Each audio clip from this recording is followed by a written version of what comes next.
मेरे प्रिय मित्रों, आइए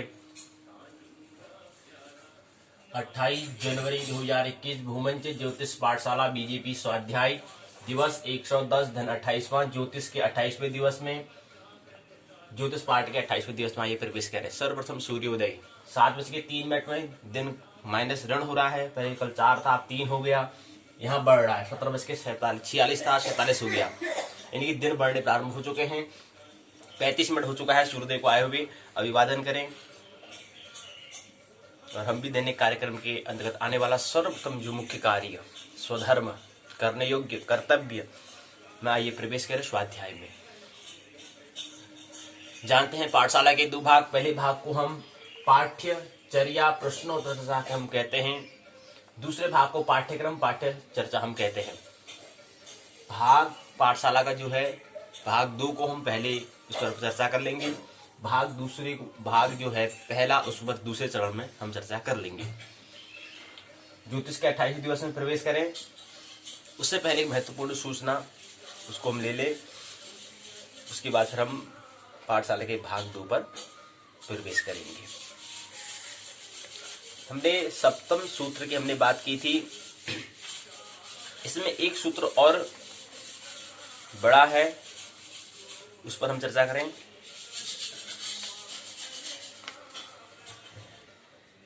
सात सूत्र हमने कहा, सप्तम सूत्र उसको हमने नाम दिया। इसमें एक सूत्र और बड़ा है।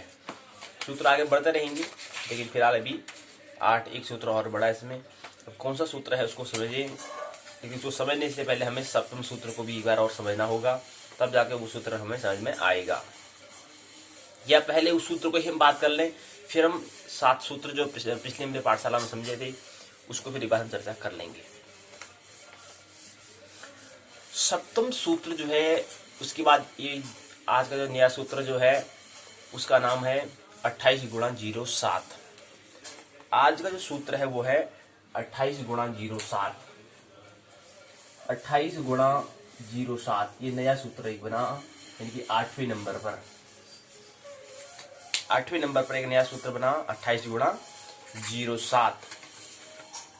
जबकि पहला सूत्र था 71 गुणा 07, दूसरा सूत्र था 50 गुणा 07, तीसरा सूत्र था 35 गुणा 07, चौथा था 24 गुणा 07। अभी 24 गुणा जो 07 है, इसके यहाँ पर चौथे नंबर पर ये वाला सूत्र आएगा, 28 गुणा 07 वाला सूत्र आएगा। तो यहाँ पर जो हम 7 सूत्र के बता रहे हैं, 7वें सूत्र में चौथे नंबर में 24 गुणा 07 ये चौथा सूत्र था। 5वां सूत्र 8 गुणा 07 था। 6ठे में 4 गुणा 07, 7वें में 2 गुणा 07। ये हमने समझा। तो ये 7 सूत्र 71 गुणा 7, 50 गुणा 7, 35 गुणा 7, 24 गुणा 7, 8 गुणा 7, 4 गुणा 7, 2 गुणा 7 ये हमने पिछले पाठशाला में हमने समझा। आज 28 गुणा 07 एक और जुड़ जा रहा है, तो ये चौथे नंबर में आएगा, यानी कि 71 गुणा 07, 50 गुणा 07, 35 गुणा 07। इसके बाद 28 गुणा 07, फिर आएगा 24 गुणा 07, फिर आएगा 8 गुणा 07, फिर आएगा 4 गुणा 07, फिर आएगा 2 गुणा 07 आएगा। अब ये जो सूत्र है ये किसके बेस पर, किसके आधार पर, किसके बुनियाद पर, किसकी नींव पर ये खड़ा है? ये है शिक्षा के क्षेत्र पर। ये एजुकेशन शिक्षा के बुनियाद पर ही खड़ा है। उसके आधार पर इसका हमने विकास किया है, इसको डेवलप किया है, इसका सृजन किया है कि 28 गुणा 07। और किसके लिए? जिसका स्वभाव, जिसका वर्ण ब्राह्मण है, उसके लिए। वैसे तो प्रत्येक व्यक्ति के लिए 25 वर्ष तक शिक्षा अनिवार्य होती है। शिक्षा के भी हमने कहा 3 भाग हम करेंगे। पहले हम क्रम में विद्या, दूसरे क्रम में दीक्षा, तीसरे क्रम में शिक्षा। विद्या, दीक्षा और शिक्षा बहुत अंतर होता है। विद्या का मतलब होता है जो मुक्त करे, अब जब बच्चा जन्म ले रहा है उस समय इसको विद्यालय में तो हमने प्रवेश कराया नहीं है, जबकि विद्यालय में क्या हुआ, शिक्षा देंगे, वहाँ विचारों का, चिंतन का कुछ कोई नया प्रौढ़ पीढ़ी ने, ओल्ड जनरेशन ने अनुभव किया, उसके बारे में चर्चा चल रही होगी, या कोई गुरुजी अपनी बातें बता रहे होंगे, समझा रहे होंगे कि मैंने जीवन में ये करा, मैंने ये करा। तो ये शिक्षा वाले विचारों का हमें दिया जा रहा होगा। लेकिन उससे पहले प्राइमरी जो प्री प्राइमरी जो शिक्षा होती है वो क्या होती है, धर्म होती है। तो इसका जो सूत्र बनेगा 28 गुणा 0.7 हम जो हम कह रहे हैं ये बनेगा।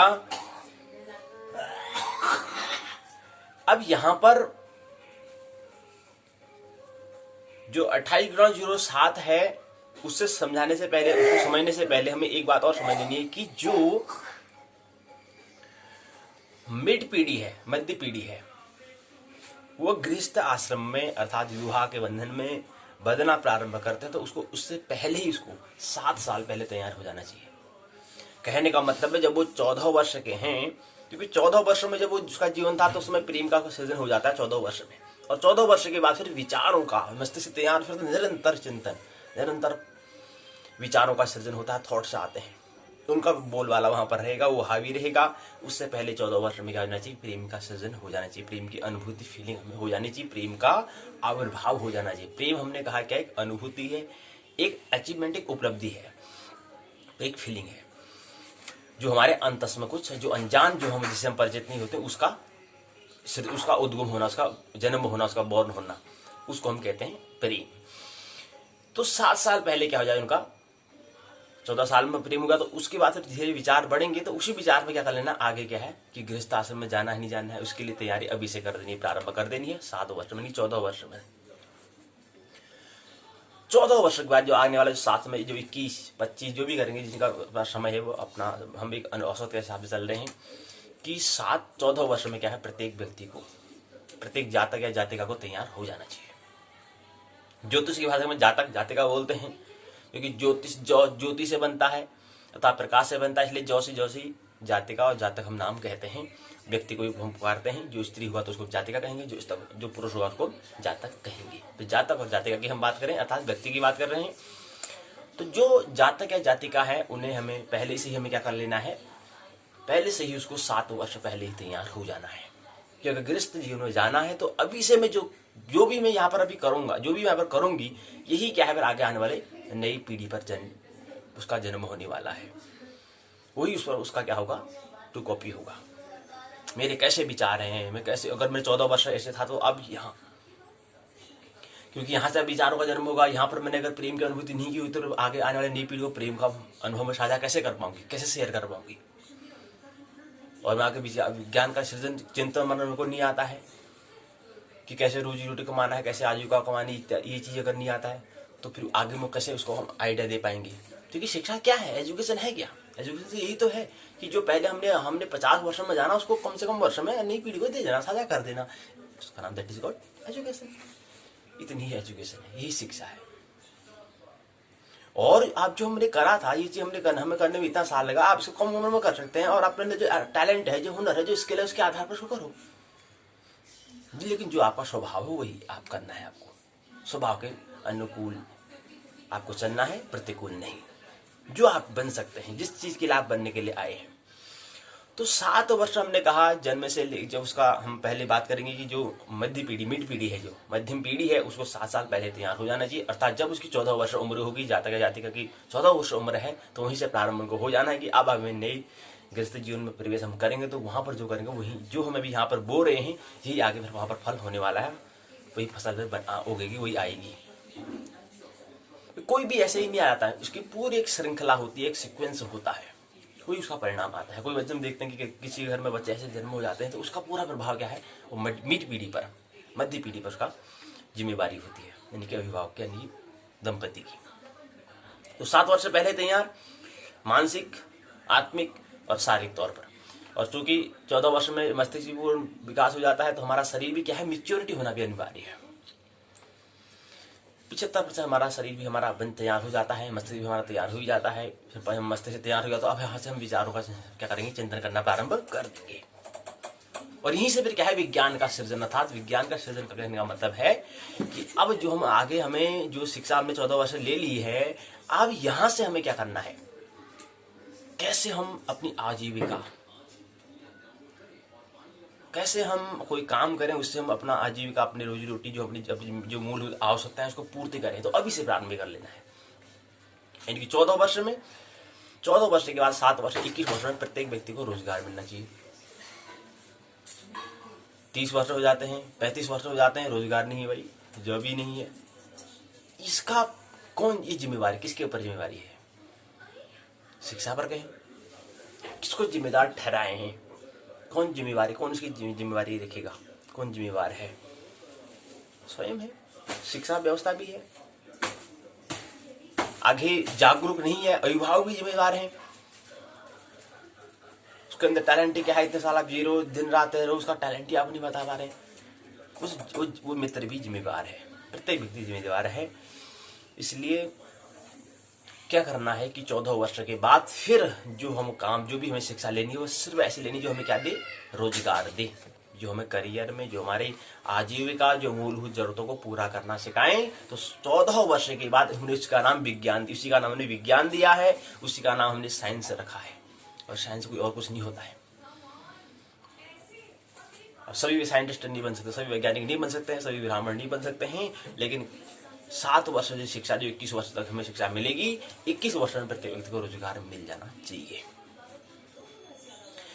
अच्छा जी, तो 7 वर्ष जो पहले हैं, और 7 वर्ष जो तो हमने जो पहले 7 वर्ष हमने कहा, गर्भाधान से लेकर जो पहले 7 वर्ष होंगे, उस 7 वर्ष में हमें क्या करना है, भक्ति का, नाभि इष्टतः जो हमें कार्यक्रम, हम प्रोग्राम हमें करने हैं, अर्थात प्रेम, अर्थात उपासना का, भजन का, कीर्तन का, मतलब आनंद का, इनके रस का, इनके उत्सव का, ये कार्यक्रम हम होना चाहिए 7 वर्ष तक। अब 7 वर्ष को भी हमने किस हिसाब से बांधा है कि हमने कहा जो वर्ष की गणना होती है, वो गणना गर्भ से प्रारंभ हो जाती है। कोई व्यक्ति 21 वर्ष का है तो इसका मतलब समझो कि 9 वर्ष और 9 महीने और जोड़कर तो 21 वर्ष 9 महीने का होगा, क्योंकि 9 महीने तो गर्भ में, अर्थात शरीर को बनने में समय लगा है। तो इसलिए हम गणना कहां से करेंगे, गर्भ से। जिस दिन गर्भाधान हुआ तब से वहां से हम प्रारंभ करेंगे, क्योंकि जीवन यात्रा शुरू वहां से हो चुकी है। इस जीवन की, इस पड़ाव की यात्रा जो हम कह रहे हैं, इस मनुष्य जीवन की यात्रा कर रहे हैं, कि हमने कहा पड़ाव हैं, 84 करोड़ पड़ाव हैं, जिसको हम योनि कहते हैं। इतने सारे पड़ाव हैं, हो सकता है इससे ज्यादा भी पड़ाव हो, मंजिल तक जाना है, इतने पड़ाव से होकर हमें जाना है। तो ये पड़ाव के लिए हमने कहा, इस पड़ाव का भी प्रारंभ हो जाता है, इस जन्म का पड़ाव गर्भाधान से हो जाता है, इस जीवन की गणना प्रारंभ हो जाती है।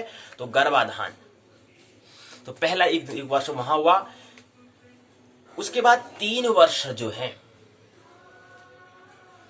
3 वर्ष गर्भाधान हो गया, उसके बाद जो 3 वर्ष होंगे प्रथम, उन 3 वर्ष में हमें, और 3 वर्ष ये, और एक नाभि में गर्भाधान हो गया है, विवाह हो चुका है, तो तैयारी हमने कहा ना, जो मध्य पीढ़ी है उसको ख्याल रखना है कि जैसे ही पहले तो उसको तैयार मनस से, शारीरिक से और आत्मिक तल से, तीनों तल से तैयार हो जाना है कि 14 वर्ष उम्र हो चुकी है, अब जो मैं यहां से कोई भी काम करता हूं वो प्रभाव पड़ेगा जीवन में। किससे बनता है जीवन? अंड और शुक्राणु से तो बनता है। तो जितने भी जीवन जो अंडाणु है वो हमारे शरीर में है, वो जातिका के और जातक के अंदर हुए हैं। उनका अगर स्वभाव, अगर हम यहीं से अगर परिवर्तन करना प्रारंभ कर दे, यहीं से स्वभाव उसको अभी अलर्ट जागरूक कर रहे, तो आगे में निश्चित उसका परिणाम क्या होगा, उसके जीवन में आने वाली जो नई पीढ़ी होगी उसका प्रभाव पड़ेगा, पड़ता है, उसमें जीवन पर प्रभाव पड़ता है। तो हमने कहा कि 7 वर्षों से पहले तैयार हो जाना है, जागरूक हो जाना है, और यहाँ से फिर अपनी आजीविका के बारे में देखना है, रोजी रोटी में जो हमारी मूलभूत आवश्यकता है उसको भी देखना है। 7 वर्ष में हमें 21 वर्ष में रोजगार में मिल चुका है, तो बेरोजगारी हमें भटकना नहीं पड़ेगा। और जब व्यक्ति को रोजगार मिल चुका है तो अब ध्यान कहाँ देगा वो, क्योंकि 21 वर्ष में रोजगार मिल चुका है, 21 से 25 वर्ष में उसको विवाह भी हो चुका है। अब क्या करेगा? अब 7 वर्ष जो आ रहे हैं वो क्या है, और भी महाजागरूक के समय, परम जागरण का समय है, क्योंकि इन 7 वर्ष हमें क्या है, हमें ऐसा काम हमें करना है। पहले 7 वर्ष में हमने रोजगार में मिल चुका, 21 वर्ष में रोजगार मिल गया, फिर हमने विवाह में, हमने गृहस्थ जीवन में प्रवेश कर लिए। उसके बाद अब जो 7 वर्ष है, और इसी 7 वर्ष को हमने कहा है नाभि स्थित कार्यक्रम।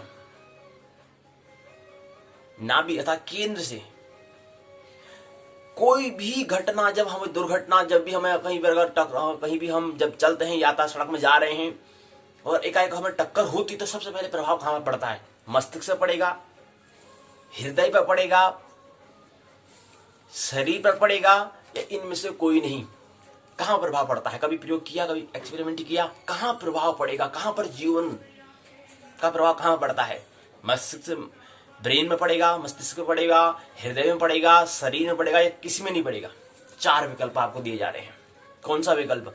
जी हाँ, चौथा विकल्प है, कहीं पर प्रभाव नहीं पड़ता है, क्योंकि जीवन का केंद्र कहां है? नाभि। और नाभि हमने विकल्प में दिया नहीं था, इसलिए कोई नहीं, नहीं मस्तिष्क से बढ़ता है, नहीं हृदय में बढ़ता है, नहीं शरीर में बढ़ता है, इसलिए कहां पड़ता है? नाभि में पड़ता है। और नाभि में हमारा क्या है? आत्मा हमारी विराजमान होती है, आत्मा का निवास होता है। लेकिन नहीं जी नहीं, जातक कहेगा भाई मस्तिष्क ही है, जातिका कहेगी नहीं भाई हृदय है, और हमारा नाभि तो हम भूल ही चुके हैं। तो इसलिए हमने पहले ऐसी करनी है कि जो 7 वर्ष अब हैं वो क्या हो? नाभि स्थित कार्यक्रम, अर्थात प्रार्थना का, वंदना का, पूजा का, उपासना का, ध्यान का। क्योंकि जातक को, जो जाति का जो गृहस्थ आश्रम में प्रवेश किया, उनका ध्यान का समय होना चाहिए। ध्यान का, अर्चन का, पूजा पाठ, भजन कीर्तन का, ये समय है 7 वर्ष। क्योंकि हम अपनी दैनिक मूलभूत आवश्यकता, हम रोजी रोटी कपड़ा मकान की आवश्यकता पूरी कर ले रहे हैं। क्योंकि हमने 21 वर्ष, जो 7 वर्ष 14 वर्ष जब हो गए थे, और 7 वर्ष जब हमने शिक्षा कहा था, शिक्षा ऐसी होनी चाहिए हमें क्या दे? रोजगार दे, ऐसी शिक्षा हो। 7 वर्ष का जो समय है, इसमें हमें सीख लेना चाहिए कैसे हम पैसे कमाना है, हमें कैसे हमें आजीविका कमानी है, कैसे हमारी रोजी रोटी हमें कैसे प्राप्त करना है। ये 7 वर्ष को हमने विज्ञान का भाग हमने कहा। ये 7 वर्ष में जो मिड पीढ़ी है, जो मध्य पीढ़ी है, जो मिड जनरेशन है, उसको 7 वर्ष में कर लेना है। कि 7 वर्ष में 7 वर्ष का समय दिया गया है, 7 वर्ष में तैयार हो जाना है आपको। रोजगार पैसे कैसे कमाने हैं, आजीविका कैसे कमानी है, ये आपको सोचना है 7 वर्ष में। केवल 7 वर्ष का समय है, और 7 वर्ष के बाद आपको फिर 1-2 वर्ष आपका अरेंजमेंट करने में, व्यवस्था करने में, मैनेजमेंट करने में समय लगेगा। हम मानते कि 25 वर्ष में आप तैयार हो गए, 25 वर्ष में आपका विवाह हो गया, गृहस्थ जीवन में आप प्रवेश कर लिए। अब यहाँ से क्या है, 7 वर्ष और भी महत्वपूर्ण समय है, क्योंकि यहाँ से आप क्या आएगा? नया न्यू जनरेशन आएगी, नई पीढ़ी आएगी, उस पर प्रभाव पड़ने वाला है। अब तो साक्षात पड़ेगा, अब तो बीज बोए जा रहे हैं, वही फिर बाद में अंकुरित होंगे, फिर वही जाकर भविष्य में क्या बनेंगे? फल बनेंगे, फूल बनेंगे, और फिर फल बनेंगे। अब फल कैसे होंगे? कड़वे होंगे, मीठे होंगे। ये आपने बोया है, क्या बो रहे हो अभी, यही आगे फिर क्या है? वो नई पीढ़ी में जब फल लगेगा, उसका स्वभाव कैसे होगा वो फिर आप देखेंगे। लेकिन ख्याल रहना, नई पीढ़ी को दोष मत देना। दोष सबसे पहले अपने आप को ही, मिड जनरेशन ने अपने आप को ही, वही जो दंपति उसने स्वयं को देना है कि हमने क्या बोया था, वही तो उसका फल है, वही इसका फल है। तो दोष नहीं देना है, ये हमें ख्याल है। इसलिए हम ये विकृति, ये डाइजेसिस विकृति, ये रोग न हो, इसलिए हमने पहल करनी है। तो 3 वर्ष हमने कहा कि जो 7 वर्ष हमने कहा, 7 वर्ष में क्या करना है कि परम जागरण को हमें जागरूक होश हमें जीवन जीना है। गृहस्थाश्रम के जो प्रथम 7 वर्ष हैं, तो इसी मध्य में क्या आएगा? नई पीढ़ी का जन्म होगा। जन्म हो गया, अब जो नई पीढ़ी आ रही है उसकी समय की गणना हम प्रारंभ करेंगे, क्योंकि 1 वर्ष गर्भाधान में जब आया तो 1 वर्ष हमने वहां ले लिया। अब जो मिड पीढ़ी है, जो मध्यम पीढ़ी है, उसकी तो समय की गणना हो ही रही है, लेकिन उसकी समय की गणना हम नहीं कर रहे हैं, क्योंकि हमें ज्योतिष का क्या करना है? हमें व्यक्ति के गर्भाधान से हमें पकड़ना है। तो मिड पीढ़ी की अब हम बात अब नहीं कर रहे हैं, अब वहां से हम नई पीढ़ी की हम बात कर रहे हैं। वही सूत्र हमने बनाया 28x07। मिड पीढ़ी को आप छोड़ो, मिड पीढ़ी का इतना ही काम था कि कम से कम 7 वर्ष में। अब जो हम यहाँ पर नई पीढ़ी के लिए बता रहे हैं, वही मिड पीढ़ी के लिए, वही प्रौढ़ पीढ़ी के लिए है, वही क्या है? मध्यम पीढ़ी के लिए, वही क्या है? ओल्ड पीढ़ी के लिए है। नियम लागू होता है, क्योंकि व्यक्ति जातक या हो, या जातक हो या जातिका होगी, नियम दोनों के लिए एक ही होगा। तो 7 वर्ष मिड पीढ़ी। अब हम यहाँ पर क्या आएगी? नई पीढ़ी आएगी, न्यू जनरेशन आएगी। तो उसके लिए जो पहला वर्ष जो है वो क्या है? गर्भाधान का समय। 9 वर्ष वो है, और 3 महीने पहले से तैयार हो जाना। तो 1 वर्ष हम कह लेते हैं, तो 1 वर्ष 12 महीने का 1 वर्ष होता है। तो 1 वर्ष यहां पर उसकी समय गणना हो चुकी है।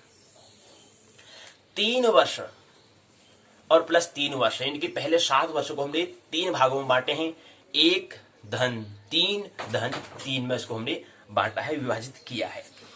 अब क्या करना है कि यहां पर जो 1 वर्ष तो गर्भाधान में शरीर बनने में समय लग गया है, तो इस समय भजन कीर्तन चल रहा है। जो दंपति है वो क्या है, भजन कीर्तन मस्त है, तो वहां पर जो गर्भ में जो शिशु है वो भी इसका आनंद ले रहा है, क्योंकि बीज बोया जा रहा है। तो वही आगे भविष्य क्या बनेगा, फल बनने वाला है। तो ये भजन कीर्तन मस्त है। अधिक से अधिक समय पूजा अर्चना में, उपासना में समय व्यतीत हो रहा है। वही क्या हुआ, गर्भ में जो शिशु है वहां पर जो नई पीढ़ी है उस पर प्रभाव पड़ेगा, वही वहां उसका जन्म होगा, क्योंकि वहां पर सत्संग वही हो रहा है। क्या प्रभाव पड़ा वो वहां पर गर्भ में पड़ता है। तो 1 वर्ष, 3 वर्ष में फिर गर्भ से बाहर आया, जन्म हुआ। जन्म के 3 वर्ष में और फिर 3 वर्ष में हम जिसको बांटा, यानी कि 3 वर्ष तक हमें फिर क्या करना है, उसका लालन करना है, पालन करना है, पोषण करना है, ध्यान रखना है, प्रेम का, वात्सल्य का। जो माता है, जो जननी है, उसका प्रेम उसको मिले। जो दंपति हैं उनका क्या हो, जो अभिभावक है माता पिता का, उसको क्या मिले, प्रेम मिले। तो उसका लालन पालन पोषण करना है 3 वर्ष तक। अब 3 वर्ष के बाद थोड़ा यहाँ पर हमें सांसारिक दृष्टि से भी चलना पड़ेगा, और थोड़ा हमें यानी कि अध्यावरण की दृष्टि से भी और आध्यात्मिक दृष्टि, दोनों दृष्टि को ख्याल रखते हमें आगे बढ़ना पड़ेगा, क्योंकि नाटक कहां पर होगा, अध्यावरण में ही हो सकता है। अब दोनों दृष्टि का हमें ख्याल रखना है, क्योंकि औपचारिक तौर पर 3 वर्ष जब हो जाते हैं तो उसके बाद फिर विद्यालय में प्रवेश हम कराते हैं, जिसको हम प्ले कहते हैं, जिसको हम नर्सरी कहते हैं, जिसको हम LKG कहते हैं, जिसको हम UKG कहते हैं। फिर 1 कहेंगे, फिर 2 कहेंगे, फिर 3 कहेंगे, फिर 4 कहेंगे, फिर 5 कहेंगे, फिर 6 कहेंगे, फिर 7 कहेंगे, फिर 8 कहेंगे, फिर 9 कहेंगे, फिर 10 कहेंगे, फिर 11, फिर 12, फिर स्नातक, फिर स्नातकोत्तर, फिर आगे PhD, डॉक्टर ऑफ फिलोसफी, उच्च शिक्षा हम कहेंगे, ये कहेंगे। अब इसको भी ध्यान रखते हुए और अध्यात्म और अध्यापन दोनों को ध्यान रखते हुए नियम बनाएंगे। तो हमने कहा कि प्रथम जो 7 वर्ष, 1 वर्ष हमने कहा कि गर्भाधान में हो गया, वहां पर एक समय तो और भी महत्वपूर्ण है, 7 वर्ष में और भी महत्वपूर्ण, क्योंकि गर्भ में भी स्थित है। वो गर्भ में आ चुका है, गर्भाधान उसका हो चुका है, गर्भ को उसने चुन लिया है। और 1 वर्ष तो और भी महत्वपूर्ण है इन 6 वर्षों में। 3 वर्षों में हमने कहा अब वो जन्म उसका हो चुका है, अब 3 वर्ष उसका लालन पालन उसको करना है, उसका ध्यान रखना है, उसको उसकी क्या करनी है, 3 वर्ष तक सेवा करनी है। यही तो सेवा है। प्रेम का अगर अनुभव अगर जीवन में किया होगा तो अधिक से अधिक समय आप क्या देना है, वहां पर देना है। नहीं तो हम देखते हैं अधिकतर लोग कि जननी है वो और काम को भी सोचते, और काम भी करूं, और काम भी करूं, जबकि सबसे पहले महत्वपूर्ण काम 75 से 80% काम क्या है, अनिवार्य काम क्या है, वो काम है उस नई बच्चे का क्या करना है, लालन पालन में वात्सल्यता का ध्यान देना। उस वर्ष की क्या है, 80% जिम्मेवारी है। लेकिन नहीं भाई, जैसे से पालो से करो। अगर नहीं रो रहा है, अगर बच्चा रोता ही नहीं तो कभी ध्यान ही नहीं जाता वहां, तो रो ले रहा, कभी कभी ध्यान चले जाता है, देखना पड़ता है। नहीं तो जननी का, जनक का 7 वर्ष में ये जो 3 वर्ष हैं, 3 वर्ष बहुत महत्वपूर्ण हैं। और उसमें भी पहला वर्ष तो और भी सबसे महत्वपूर्ण है। 3 वर्ष में उसका लालन पालन करना है, 3 वर्ष में उसका और भी आगे विकास हो रहा है, और भी उसका ध्यान देना है। इस समय कहें कि और भी अगर और लोगों को समय अगर नहीं दे पा रहे हैं, कोई जरूरत नहीं है देने की, कोई अनिवार्यता नहीं है। अभी समय इसको देना अनिवार्य है कि उसमें क्या है। हालांकि ज्यादा समय सोएगा, हमने कहा कि जब गर्भ में होता है तो 24 घंटे सोता है। जो बच्चा होता है, जो नई पीढ़ी होती है, 24 घंटे सोता है। क्यों? क्योंकि 24 घंटे इसलिए सो रहा है क्योंकि अभी शरीर बन रहा है, अधिक से अधिक शरीर बन रहा है। तो समय कहाँ मिलेगा, शरीर बनेगा तो नींद आएगी। जैसे हम खाना खाते हैं, खाना खाने के बाद अगर हम खाना अधिक खा रहे हैं तो हमें नींद आती है। क्या कारण है, कभी जानने का प्रयास किया? क्या वजह होती है अगर अगर खाना जरूरत से ज्यादा खाएं तो हमें नींद आती है, उबासी आती है? क्या मतलब है इसका? इसका मतलब यह है कि हमारे शरीर में जो हमारी जठराग्नि है उसको काम करना पड़ रहा है जरूरत से ज्यादा। और जितना ज्यादा जरूरत से काम करना पड़ेगा उतना हमें परिणाम में, शरीर में जो घट रहा है ये परिणाम है, ये रिजल्ट है कि हमें उबासी आती है, हमें नींद आती है, क्योंकि शरीर को उतना काम करना पड़ रहा है जरूरत से ज्यादा। नहीं तो खाना खाने के बाद हम तो तरोताजा हमें होना चाहिए, लेकिन नहीं होते, आलस्य आता है, नींद आती है। तो इसका मतलब क्या है, हमने खाना को खाने की तरह नहीं, हम ये समझ के खाते हैं कि खाने के लिए हम जिए हैं। ये हम खाना, हमारे खाने में दृष्टि होती है, खाने के लिए हम जिए हैं, जबकि जीने के लिए खाना नहीं खा रहे, हम खाने के लिए ही जिए जी, कुंभकर्ण की तरह। तो इसलिए परिणाम होता है। अगर नींद आ रही तो हमें समझना है स्वाध्याय करना है। क्योंकि ये तो नहीं करो खाना खाकर मेरे को आलस्य आ रहा है, तो नींद आ रही तो इसका मतलब क्या है, खाने को मैंने क्या मान रखा है कि खाने के लिए ही हम जिए हैं, जबकि ख्याल नहीं ये पड़ाव है।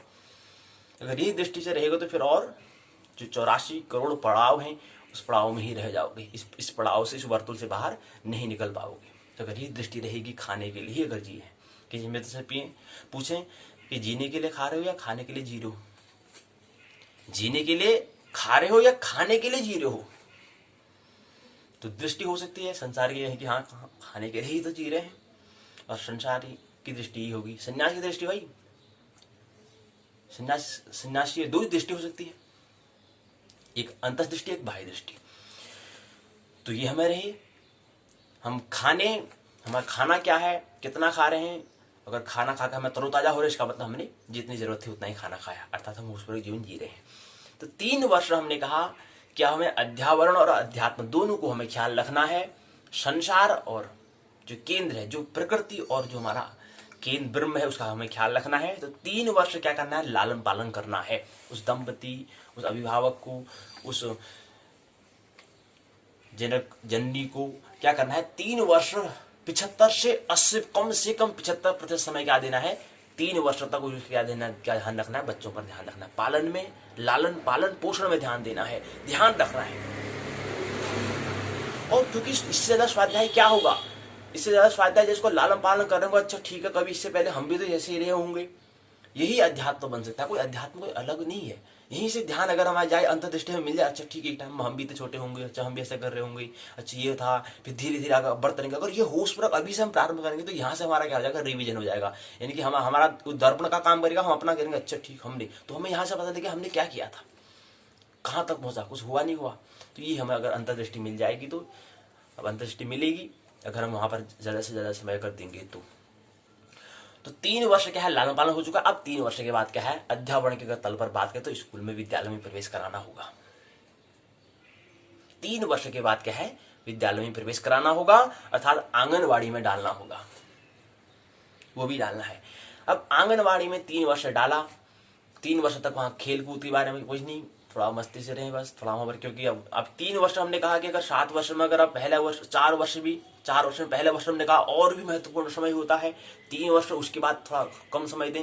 पहले वाले जो हम वर्ष कह रहे हैं उसमें तो कम से कम 90% समय देना होता है। 1 वर्ष जो है विवाह जब बंधन हो चुका है उसके बाद जो ठीक जो 1-2 वर्ष है उसमें क्योंकि समय होता है, तो जरूरी नहीं कि एक ही साल में बच्चे का जन्म हो जाए, गर्भाधान हो जाए, कोई अनिवार्यता नहीं है। वो तो आत्मा का कब उसको गर्भ को चुनेगी उसके आधार पर होता है। तो हम ये मान के चलते हैं कि 2-3 साल तक क्या है, 2 साल, वैसे तो 9 महीने में शरीर बन जाता है, लेकिन गर्भ आत्मा कब चुनेगी, 2 से 3 वर्ष तक ही हम कह सकते हैं। हो सकता है किसी के 2 वर्ष में हो जाए, हो सकता है किसी का 1 वर्ष में भी हो जाता है। वो आत्मा कब गर्भ चुन रही वो होता है ना, जीवन कब गुजरता है वो महत्वपूर्ण होता है, वो किस समय लेगा उसी के आधार पर हम बात करेंगे। हम 2 से 3 वर्ष कह रहे हैं, तो 2 से 3 वर्ष क्या करना है, 90% समय, 80 से 90% समय क्या देना है, गृहस्थ में, जो गृहस्थ का जो मुख्य जो काम है वहां देना है, कि आगे नई पीढ़ी के लिए क्या है, हम क्या बीज बो रहे हैं उस पर ध्यान देना। अधिक से अधिक समय घर में देना, गृहस्थ में देना, यानी कि जो हम क्या बो रहे हैं अपने आचरण को देखना, क्या बो रहे हैं हम, इसको ध्यान देना। तो 3 वर्ष हमने कह रहे हैं 3 वर्ष में हो जाएगा।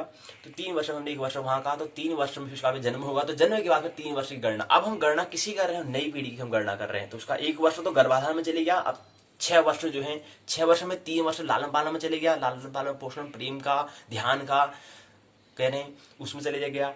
उसके बाद 3 वर्ष के बाद आप क्या है, विद्यालय में होगा, आंगनबाड़ी में 3 वर्ष जाएंगे, वहां पर खेलेंगे, मस्त रहेंगे बच्चे, तो खेलेंगे भाई। लेकिन यहाँ पर क्या है, धीरे धीरे क्या हो रहा है, अभी ध्यान देना है।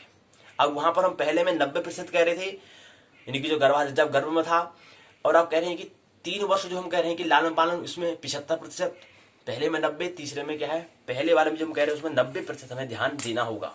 पहले जो गर्भाधान में जब कह रहे हैं उसमें हमें 90% ध्यान हमें वहां पर देना है। मतलब कोई भी काम ऐसा करना है कि कोई भी अगर काम कर रहा हूं तो उसका प्रभाव कहां पड़ेगा, यहां पड़ेगा, क्योंकि मैं गृहस्थ आश्रम मैंने प्रवेश कर लिया, मैंने विवाह में बंधन में बच चुका हूं, क्योंकि अब एक ही बार नहीं, ये प्रभाव आगे हो जाएगा। तो 90% अपना काम पर होशपूर्वक हमें काम पर ध्यान हमें देना होगा। और जैसे फिर 3 वर्ष हो जाते हैं उसमें 75% ध्यान हमें देना है, और काम को केवल 25% हमें समय देना है। उसके बाद फिर 3 वर्ष के बाद हमें क्या करना होगा, 3 वर्ष के बाद हमें फिर हमें 60% हमें कभी ध्यान देना होगा, 60-70% कभी ध्यान हमें देना होगा कि 80% कहीं और से। तो पहले में 90, दूसरे में 80, तीसरे में 70% हमें ध्यान देना होगा जीवन में, 70% ध्यान। बाकी शेष 3 वर्ष आंगनबाड़ी में जब बच्चा जा रहा है तो 70% ध्यान बच्चों को देना है, 3% हमें ध्यान अपने आप में थोड़ा उसको हमें देना है। मतलब अपने 70% ध्यान मतलब कि काम जो करूंगा उसका ख्याल क्या होना चाहिए, परिणाम यहाँ पड़ रहा है। ख्याल ये करना है कि जो भी मैं काम करूंगा, अगर मैं गुस्सा क्रोध करता हूं तो ये प्रभाव वहां पर पड़ेगा, क्योंकि टू कॉपी कौन करेगा, वो नहीं बच्चा, नया बच्चा करेगा, क्योंकि वो भी तो उसका करेगा, फिर मम्मी डैडी का खेल करेगा वाला गेम करेगा, वही उसको उसकी क्या हो रही है, देख रेख हो रही है, क्योंकि वही सीखेगा, वही लर्निंग करेगा। क्योंकि विद्यालय में वही हो रहा है, यहाँ भी वही रहा है, अब विचार का जन्म हो रहा है, चिंतन हो रहा है, देखेगा वो तो वही क्या करेगा, वही इसको सीखेगा। सीखना क्या है, सीखने में वही तो होता है यार, देखेगा वो, सुनेगा, फिर बोलने का प्रयास करेगा, फिर धीरे धीरे चलने का प्रयास, लिखने का प्रयास, ये इसको तो हम सीखना कहते हैं, इसको तो हम लर्निंग कहते हैं, और किसे कहते हैं, इसी तो कहते हैं। तो 70% ध्यान हमें ये देना होता है दंपति को, जातक जाति का जो दोनों बंधन में बच चुके हैं, गृहस्थ आश्रम परिवेश कर चुके हैं। तो 3 वर्ष, 1 वर्ष गर्भ में, 3 वर्ष लालन पालन पोषण में, प्रेम ध्यान व समय, अधिक से अधिक समय प्रेम ध्यानस्थ उनको रहना चाहिए, जननी और जनक को। उसके बाद 3 वर्ष जो है वो विद्यालय आंगनबाड़ी में डाल दे रहा है, क्योंकि आप समय हम ज्यादा नहीं दे पाएंगे, क्योंकि आप 70% हम ध्यान दे पाएंगे, लेकिन 3% ध्यान, 30% ध्यान आप जो हम 90% दे रहे हैं, क्योंकि 20% कम हो चुका है। अभी 20% कहाँ आंगनबाड़ी में जो वहां पर शिक्षक या शिक्षिका जो है वो आप ध्यान देंगे, यानी कि 20% ध्यान आप कौन देंगे, वो हमने वहां पर बांट दिया है कि उनका ही काम क्या, उनका कर्तव्य ही है, उनकी जॉब ही वही है, करिए, उनका काम ही यही है, ड्यूटी यही है कि आप क्या करना, बच्चों का ध्यान देना, इसको हमने आंगनबाड़ी कहा। तो आंगनबाड़ी में 20% जो अभी हम ध्यान दे रहे थे, 20% ध्यान हमने कहाँ दे दिया, उसको बांट के हमने वहां दे दिया। अब 20% हमें बच जाएगा, जब हम जन्म जो गर्भाधान में था 90% हम समय दे रहे थे, यहाँ पर हम फिर जब 3 वर्ष जब हमने लालन पालन किया तो 80% ध्यान दे रहे थे। अब हमने क्या करा कि इसको हमने आंगनबाड़ी में डाल दिया, तो अब थोड़ा सा हमारा बोझ हमारे ऊपर कम हो गया, क्योंकि हमने थोड़ा सा हमने काम को बांट दिया है, कहेंगे कि हम थोड़ा आपको पैसे दे देंगे, आप इसका ध्यान रखना, इसका आप ध्यान रखना। तो 70% हमें समय मिल जाएगा, तो 20-30% समय में अपना काम, अपना अन्य लोगों से मिलना सुख में 30% में निपटा लेंगे। इसके बाद अगला जीवन फिर आता है, आंगनबाड़ी के बाद फिर अगला आएगा 5 और 6। अगले चरण को हमने, पहले को हमने 1, 3, 3, 5, 5, 5, 6 में इसको हमने रखा। अब इसमें क्या करना है हमें, इसमें कि जो हम 3 वर्ष हमने कहा आंगनबाड़ी, हमने इसको नाम दे दिया, आंग्ल भाषा में कुछ भी कहो, प्ले कहो, उसको नर्सरी कहो, LKG कहो, UKG कहो, उससे हमको मतलब नहीं है, हम आंगनबाड़ी कहते हैं कि हमें वो करना है बस। आंगनबाड़ी 3 वर्ष में आंगनबाड़ी में डालना है हमारी दृष्टि में। नर्सरी, LKG, UKG उसका हम नाम दे सकते हैं अगर देना ही चाहें तो। आंगनबाड़ी का नाम हमने नर्सरी, LKG, UKG हमने नाम दे दिया, 3 वर्ष हमने ये दे दी हमने। अब 3 वर्ष के बाद क्या है, 5 वर्ष के बाद क्या होगा, पाठशाला में पहले प्राथमिक विद्यालय में हम जाएंगे। प्राथमिक विद्यालय में 1 से 5 तक, फिर 5 साल में फिर हमने रखा, यानी कि 6 से 10 तक, फिर हमने रखा 5 भाग में, 5 साल में फिर बांटा हमने, 10 हो गया, 11 से। अब थोड़ा यहाँ पर क्रम को रख रहे हैं, यहाँ को स्नातक और स्नातकोत्तर में रखते हैं इसको, हम इसको स्नातक को भी क्या है क्लास के साथ जोड़ दे रहे हैं, यानी कि 15वीं कक्षा तक कह दे रहे हैं। कहीं रखा सुनने में नहीं आया होगा, लेकिन हम 15वीं कक्षा कहेंगे, क्योंकि कक्षा एक क्या है, एक कक्षा में हम जा रहे हैं। जैसे 12वीं कक्षा करते तो 12वीं में 13वीं कक्षा को कहता नहीं है, लेकिन हम कहेंगे तो 13वीं, 11वीं, 12वीं, 13वीं, 14वीं, 15वीं कक्षा अर्थात स्नातक तक हमने तीसरा भाग रखा है 5 साल में। उसका छठा साल जो 6 साल का हमने भाग रखा, अंतिम जो 7वां चरण है 6 साल, 6 साल में हमने कहा स्नातक 2 वर्ष के, उसके बाद 4 वर्ष का क्या है PhD। इस तरह से मिलाकर क्या है पूरा 4, 2, 6 वर्ष का हमने इस चरणों में 7 चरणों को रखा, यानी कि 7 चरण क्या हुआ, 28x07 सूत्र का मतलब क्या है, इसका क्या है बुनियादी के तौर पर हमने शिक्षा पर बेस पर रखा है। और हमने कहा कि हम शिक्षा को भी हमने भाग करेंगे विद्या, दीक्षा और शिक्षा, विद्या, दीक्षा और शिक्षा, ये हमने कहा। जो विद्या को लेगा तो विद्यार्थी कहलाएगा, जो दीक्षा को लेगा वो दीक्षार्थी कहलाएगा अर्थात शिष्यार्थी कहलाएगा, और जो शिक्षा को लेगा वो शिक्षार्थी कहलाएगा। शिक्षार्थी स्टूडेंट, सभी स्टूडेंट विद्यार्थी नहीं होते, ये भी ख्याल रहे। सभी विद्यार्थी, सभी शिक्षार्थी जो हैं वह विद्यार्थी नहीं हो सकते हैं। विद्यार्थी का मतलब क्या है? जो शिष्य बन चुका। विद्यार्थी का मतलब क्या है? जो शिष्य बन चुका। और शिक्षार्थी का मतलब जो हम कहते हैं, स्टूडेंट कहते हैं, शिक्षा को, शिक्षा लेने का, मतलब जानकारी लेने को होता वाला है, जानकारी यहां पर लेनी है। तो हमने क्रम में पहले विद्या को रखा, फिर दीक्षा को रखा, फिर शिक्षा को हमने रखा। विद्या, दीक्षा, शिक्षा। दीक्षांत समारोह होता है, दीक्षित भी हम कहते हैं और शिक्षा भी कहते हैं, क्योंकि 14 वर्ष के बाद क्या है, शिक्षा अवस्था में जानकारी लेनी, क्योंकि हमारा मस्तिष्क तैयार है तो हम जानकारी हमें लेनी है। अब जानकारी सिर्फ लेनी इसलिए है क्योंकि हमें रोजगार मिल जाए, क्योंकि हमें आजीविका मिल जाए, इसलिए हमें लेनी, बस इतना ही तक हमें शिक्षा से लेना देना है बस। इसलिए 7 वर्ष हमने 15 से 21, 15, 16, 17, 18, 19, 20, 21, ये 7 वर्ष में हमें क्या करना है, इतना ही मेरे को चीज सीखना है, लर्निंग करना है, जो मेरे को क्या दे, रोजगार दे दे। इतना ही मेरे को सीखने के लिए 7 वर्ष का मेरा क्या है, एक ट्रेनिंग पीरियड है, एक प्रशिक्षण समय है। इस 7 वर्ष में मुझे क्या कर लेना है, मेरे को रोजगार, जो मेरा रोजगार, जो मेरी आजीविका, जो मेरी मूलभूतों को पूर्ण करने के लिए मेरे को एक धंधा मिल जाए, एक धंधा मेरे को मिल जाए। 7 वर्ष का समय में, एक ट्रेनिंग पीरियड में 7 वर्ष में रख रहा हूँ, इसमें मेरे को रोजगार मिलना चाहिए। इतना ही मेरे को जानकारी, इसके लिए कोई भी जानकारी मेरे को लेनी पड़ेगी, सूचना खबर मेरे को रखनी पड़ेगी, उसको मैं रखूंगा, लेकिन इतना ही रखूंगा जब तक जितना मेरे को रोजगार, जब तक रोजगार नहीं मिले तब तक ही रखूंगा, बस शेष नहीं। और जबकि विद्यार्थी, विद्या का मतलब हमने कहा जो क्या हो गया, जो शिष्यार्थी हो चुका है, इसलिए तो हमने कहा विद्या या विमुक्ति। जो सभी शिक्षार्थी विद्यार्थी नहीं होते हैं और सभी शिक्षार्थी दीक्षार्थी भी नहीं होते हैं, ये भी ख्याल रहे, दीक्षित भी नहीं हो सकते। शिक्षार्थी मतलब जो जानकारी को इकट्ठा करने वाला जा रहा था वो शिक्षार्थी, वो स्टूडेंट कहलाएगा। लेकिन विद्यार्थी जो है वो विद्या को लेने का ज्यादा प्रयास कर रहा है। विद्या का मतलब क्या होता है, पहले में विद्या, दूसरे में दीक्षा, तीसरे में शिक्षा हमने रखा।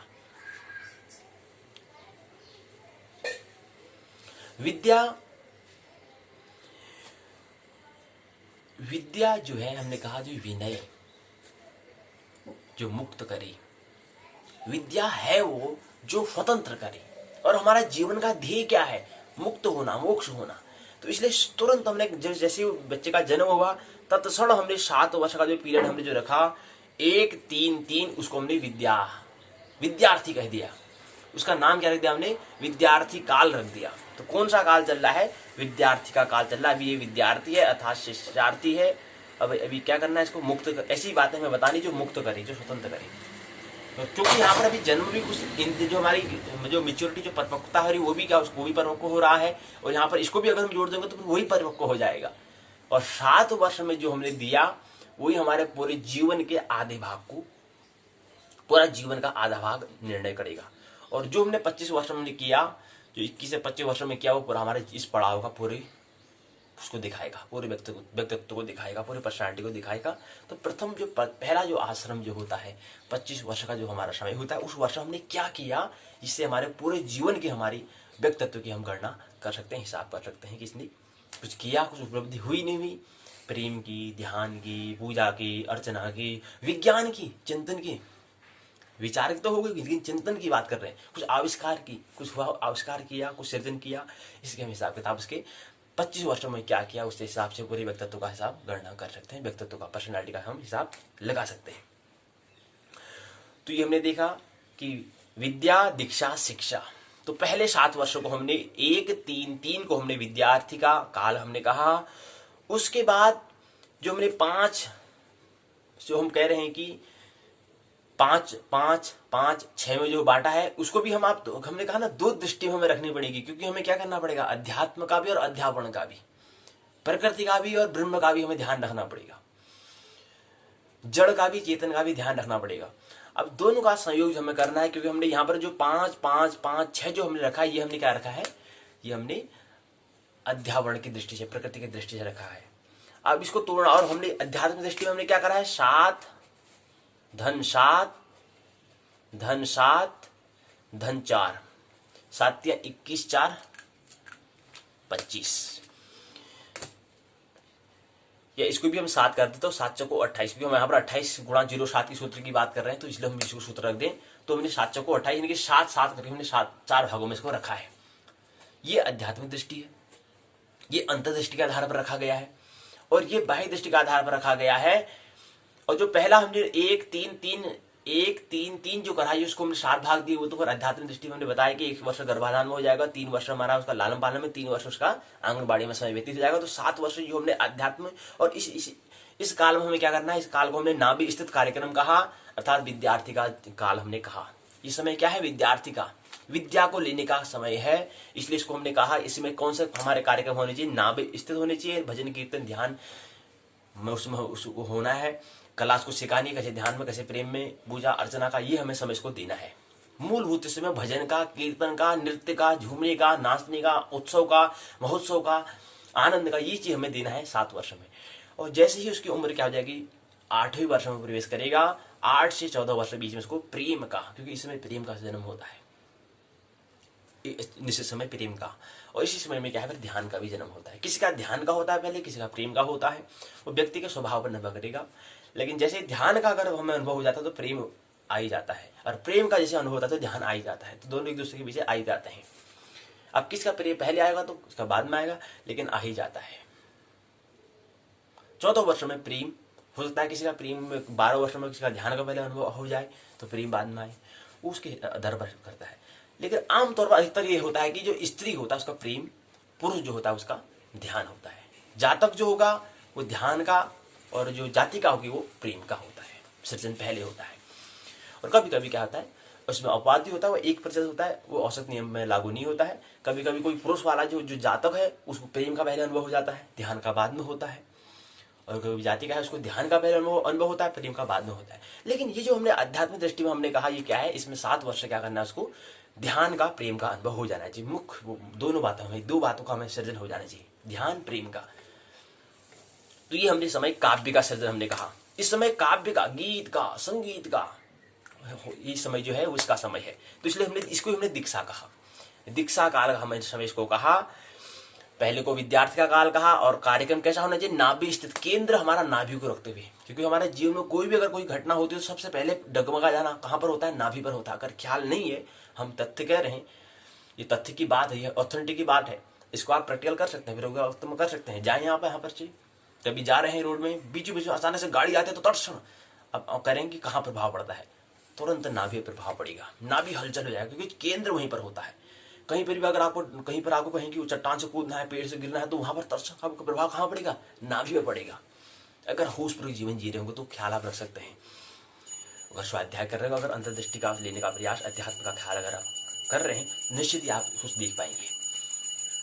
स्वाध्याय कर रहे हैं तो तुरंत आप कहीं भी घटना आती, कोई अचानक से हाथ आता है, अगर आपको अचानक से कोई पीछे से हाथ करता है तो तुरंत आपको घबराहट जैसी होती, तुरंत नाभि पर हलचल हो जाएगी। जहां पर जन्म मरण का सवाल होगा तो तुरंत वहां पर नाभि क्या हो जाएगी, तुरंत वहां पर हलचल हो जाएगी, तुरंत प्रभाव आएगा। रात्रि को विश्राम करते हैं तो रात्रि भी हम नाभि श्वास लेना प्रारंभ कर देते हैं, तो ये हलचल कहाँ है, केंद्र कहाँ पर है, नाभि में। किसी व्यक्ति से पूछेंगे आत्मा कहाँ पर रहती है, हृदय में, हो सकता है मस्तिष्क में ध्यान दे। अगर पुरुष होगा जातक को तो कहेगा मस्तिष्क में आत्मा रहती है, और स्त्री से जाति का से पूछेंगे हृदय में होता है, लेकिन नहीं, इसके आगे भी केंद्र होता है। जीवन का केंद्र भी हमारा क्या है, हमारी नाभि है, और हमारे शरीर का भी केंद्र क्या है, वो भी क्या है, नाभि है। अगर शरीर का ठीक आधा हिस्सा कहाँ पर होता है, ठीक उसका केंद्र सेंटर कहाँ पर है, वो नाभि है। कौन सी है, नाभि है, नेवल है।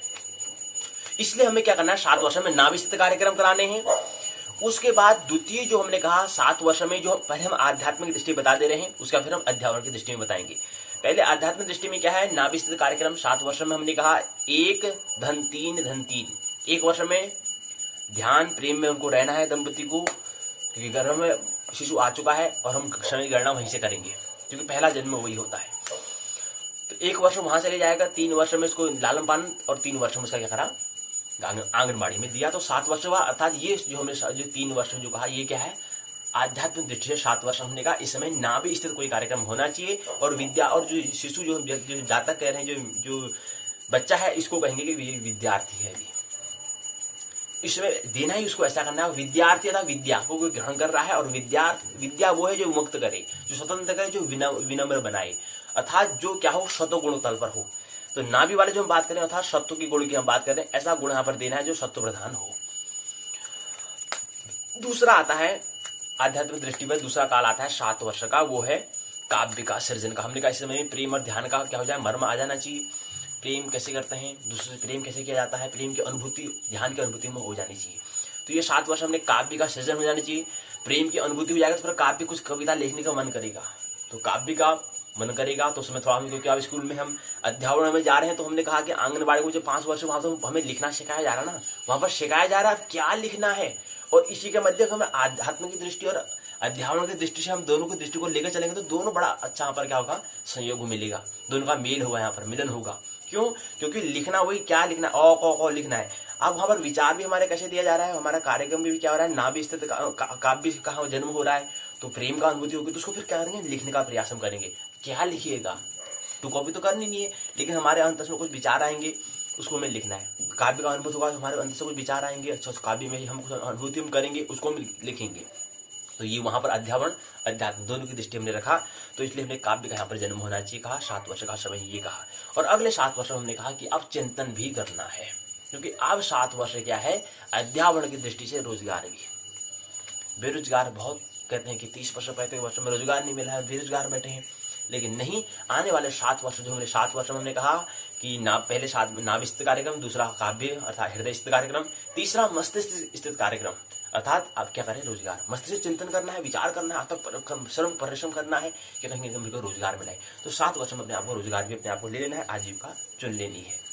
और आजीविका के लिए सबसे पहले क्या करना होगा, हम नाभि स्थित कार्यक्रम काव्य स्थित कार्यक्रम इसलिए करा रहे हैं क्योंकि आप जो 7 वर्ष में जो हमें चुनना है, इसको जो हमें तैयार होना है कि कौन सा काम मुझे करना है, वो भी काम कैसा होना चाहिए, स्वभाव के अनुकूल होना चाहिए।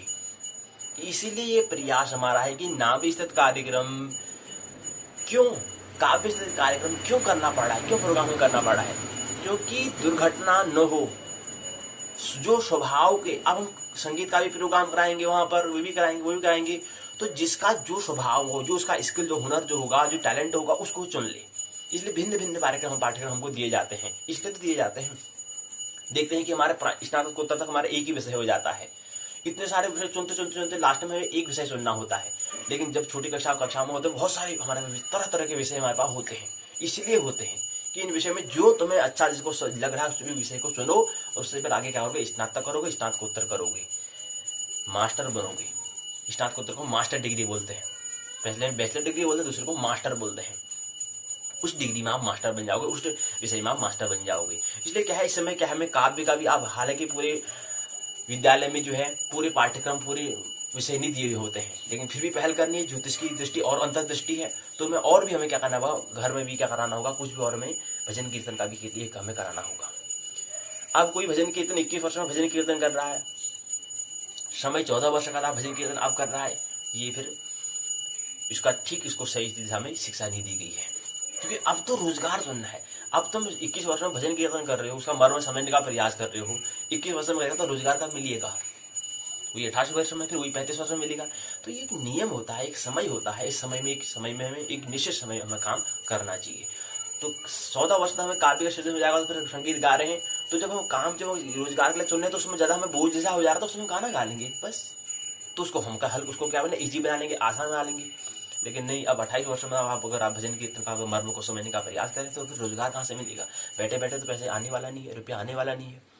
दोनों दृष्टि का हमें अध्यात्म और अध्यापन दोनों की दृष्टि में ख्याल रखनी है, आजीविका कैसे मिले। तो ये हमने अध्यात्म 7 वर्ष में कहा। फिर अगले 7 वर्ष में क्या करना है, हमको अपना जो रोजगार चुन लेना है, फिर आगे गृहस्थ आश्रम में प्रवेश करना है। इस आधार पर हमने क्या करा कि कैसे जो हमारा ब्रह्मचर्य आश्रम है, उसके बाद गृहस्थ आश्रम में कैसे प्रवेश करना है, उसको समझने का प्रयास हमने आध्यात्मिक दृष्टि पर समझा। उसको सूत्र के माध्यम से 28 सूत्र के माध्यम से हमने समझा। आध्यात्मिक दृष्टि में हमने कहा 7 7 7 7 7 चौको 28, 4 भाग में हमने आध्यात्मिक दृष्टि में 4 भाग को इसके करे, और अध्यापन की दृष्टि से इसको हमने 1 3 3 5 5 5 और 6 भाग में इसको करा। और जो सूत्र जो है वो अध्यावरण तल के पर ही बना है, क्योंकि 28 क्या है, 28 वर्ष की हम बात कर रहे हैं और 7 चरण में उसको हम कर रहे हैं, इसलिए सूत्र का नामकरण क्या हो जाएगा, 28 फॉर्मूला हो जाएगा। ये अष्टम फॉर्मूला होगा। ये सप्तम फॉर्मूले के हम इसको चौथे नंबर पर इसको हम स्थान देंगे, क्योंकि पहले स्थान में क्या था 71 गुणा 07 था, दूसरे में 50 गुणा 07 था, तीसरे में 35 गुणा 07 था, चौथे नंबर में अष्टम जो 8वां सूत्र जो हम आज चर्चा कर रहे हैं इसको हम रखेंगे, अर्थात 28 गुणा 07 चौथे नंबर में आ जाएगा, पांचवें में 24 गुणा 07, पांचवें में, छठे में 8 गुणा 07, सातवें में 4 गुणा 07, आठवें में 2 गुणा 07 ये आ जाएगा। तो ये 8 सूत्र हो चुके हैं, ऐसे सूत्र आगे बढ़ते रहेंगे। इन सूत्रों पर हमें क्या करना है, जीवन पर हमें चिंतन करना, मनन करना है। अध्यात्म दृष्टि में क्या है, हमने कहा कि 3 वर्ष में उसको आंगनबाड़ी में डाल देंगे। अब थोड़ा उसको अध्यात्म अध्यापन की दृष्टि में समझे। पहले वर्ष में उसका नाभिस्थ हो गया, 1 वर्ष वहां हो जाएगा, 3 वर्ष में उसका लालन पालन हो गया, 3 वर्ष में उसका क्या कर दिया, आंगनबाड़ी में डाल दिया। 5 वर्ष में क्या हो जाएगा, प्राथमिक शिक्षा हो जाएगी, 1 2 3 4 5, 5वीं कक्षा हो जाएगी। 5 का और इसलिए 5 भाग कर रखा। उसका फिर अगले 5 भाग में हमें क्या करना है, फिर 6 7 8 9 10, 10वीं कक्षा पूर्ण हो जाएगी। अब 10वीं कक्षा करने के बाद जो हम कह रहे हैं कि यहाँ पर जो हम 10वीं कक्षा कर रहे हैं, अर्थात कि 10वीं कक्षा है कि 5 5 10 10 7 17 वर्ष हो गया। कहने का मतलब यह है कि जो अब यहाँ पर क्या है, जब 8 उसने कर लिया है, 8वीं कक्षा जैसे ही पूर्ण कर लेता है तो 9वीं कक्षा से उसे क्या करना है, अब 9वीं कक्षा से प्रारंभ उसे कर लेना है कि अब मुझे क्या करना है, अब मैं जो पढ़ाई करूंगा, अब मैं ये विषय चुनूंगा, वही विषय चुनूंगा जिस पर मेरे को क्या करना आगे, जो मेरे को रोजगार दे दे, जो मेरे को आजीविका देगी, जो मेरे को धंधा कराना सिखाए, जिससे पैसे आए, जैसे अपनी आमदनी बढ़े, जिससे मैं आमदनी, जिससे मेरे मूलभूत आवश्यकता तो पूरी करूं, वही विषय में लूंगा। ये 9वीं कक्षा से प्रारंभ हो जाना चाहिए, 9वीं 10वीं से प्रारंभ हो जाना चाहिए, 9वीं से प्रारंभ हो जाना चाहिए। 8 तक तो कोई जो पढ़ा रहे गुरु जी पढ़ा रहे, तो हमें जागरूक कब से हो जाना है, 9वीं कक्षा से हमें जागरूक हो जाना है अपने विषय पर कि कौन सा मुझे आगे मेरे को विषय में चुनना है, कौन से विषय में कौन सा मेरा हुनर है, यानी कि 8 वर्ष तक अपना हुनर टैलेंट चुन लेना है। फिर उसी के आधार पर मेरे को उस विषय को आगे चुनना है, वही विषय को मेरे को उसमें ध्यान करना है, उसी पर निकलना है। तो धीरे धीरे विषय कम होते जाएंगे और आगे फिर मास्टर किस विषय में बनना है वो आपको 8वीं कक्षा जो आप थी, 9वीं कक्षा में जब प्रवेश कर रहे थे उसी में आपको निर्णय कर लेना है। कैसे निर्णय होगा, ऐसे तो कर नहीं पाएंगे। इसके लिए क्या करना पड़ेगा, शिक्षक को या जिसका स्वभाव ब्राह्मण है उसकी दृष्टि से, या जिसका थोड़ा घर में जो अभिभावक है उनको दृष्टि देनी पड़ेगी, ताकि वो 8वीं कक्षा से पूर्ण करे। 8वीं कक्षा मतलब 14 वर्ष से पूर्ण हो जाए, 15 वर्ष में जैसे ही प्रवेश करे 15 वर्ष से प्रारंभ करना शुरू कर दे। क्योंकि आध्यात्मिक दृष्टि में हमने इसको क्या कहा, चिंतन का समय हमने कहा, अर्थात मस्तिष्क केंद्र हमने कहा कार्यक्रम, जिसको हमने शिक्षार्थी कहा। अब शिक्षार्थी बनेगा, पहले को विद्यार्थी कहा, दूसरे को दीक्षार्थी, तीसरे में शिक्षार्थी। अब हम कह रहे हैं शिक्षार्थी का मतलब क्या है, सीखे जानकारी कुछ लिए, मतलब कुछ जो रोजगार मिले, उसको हमने अध्यापन के तल पर कहा। तो इनकी 9वीं कक्षा से प्रारंभ कर दे, तो उसको हमने फिर अलग अलग भाग में कराया, 5 5 5 और 6 में रखा है। तो 9वीं कक्षा, 10वीं कक्षा होगी, फिर 11वीं, फिर 12वीं कक्षा होगी, फिर 13वीं, 14वीं, 15वीं कक्षा होगी, जिसको हम स्नातक कहते हैं। 3 वर्ष का होता है स्नातक, फिर 2 वर्ष का स्नातकोत्तर होता है, इसको MA कहें, या इसको हम मास्टर कहते हैं, या इसको हम बैचलर कहते हैं, इसको मास्टर कहते हैं। उसके बाद फिर स्नातक करने के बाद फिर क्या होता है, 4 वर्ष का जो हम कह रहे हैं, 4 वर्ष का क्या करना है, अब हमें जिसको उच्च शिक्षा पूर्ण करनी है तो एक दर्शन भी PhD तक प्रवेश, PhD तक कम से कम क्या हो, शिक्षा उसको लेनी होती है। तो इस दृष्टि से रखेंगे। आप सभी लोग तो PhD करेंगे नहीं, लेकिन एक हम ब्राह्मण वर्ण की हम बात करें, उसको PhD तक करना होता है। जिसका ब्राह्मण का मतलब जिसका काम ही क्या हो, शिक्षा क्षेत्र में काम हो, तो उसको PhD लेनी होती है। PhD का मतलब होता है डॉक्टर ऑफ फिलोसफी। डॉक्टर का मतलब होता है चिकित्सक, और किसका चिकित्सक होगा, मनस का या आत्मिक का। वही चिकित्सक वो भी होते हैं जो अस्पताल में जो हम करते हैं, वो भी होते हैं डॉक्टर, वो थोड़ा कहते हैं शरीर के होते हैं, मेटल के पदार्थ के होते हैं। लेकिन जो विद्या में जो शिक्षक हम कहते हैं वो क्या है इसका, वो थोड़ा उसकी PhD मतलब चिकित्सा, दर्शन का मतलब दर्शन कह रहे हैं, क्योंकि दर्शन उसने कर लिया है, हो सकता है वो शरीर का दर्शन किया तो वो चिकित्सा क्षेत्र में जाएगा। और जो चिकित्सक होगा वो कहाँ जाएगा, विद्या के बारे में बताएगा, मन के बारे में बताएगा।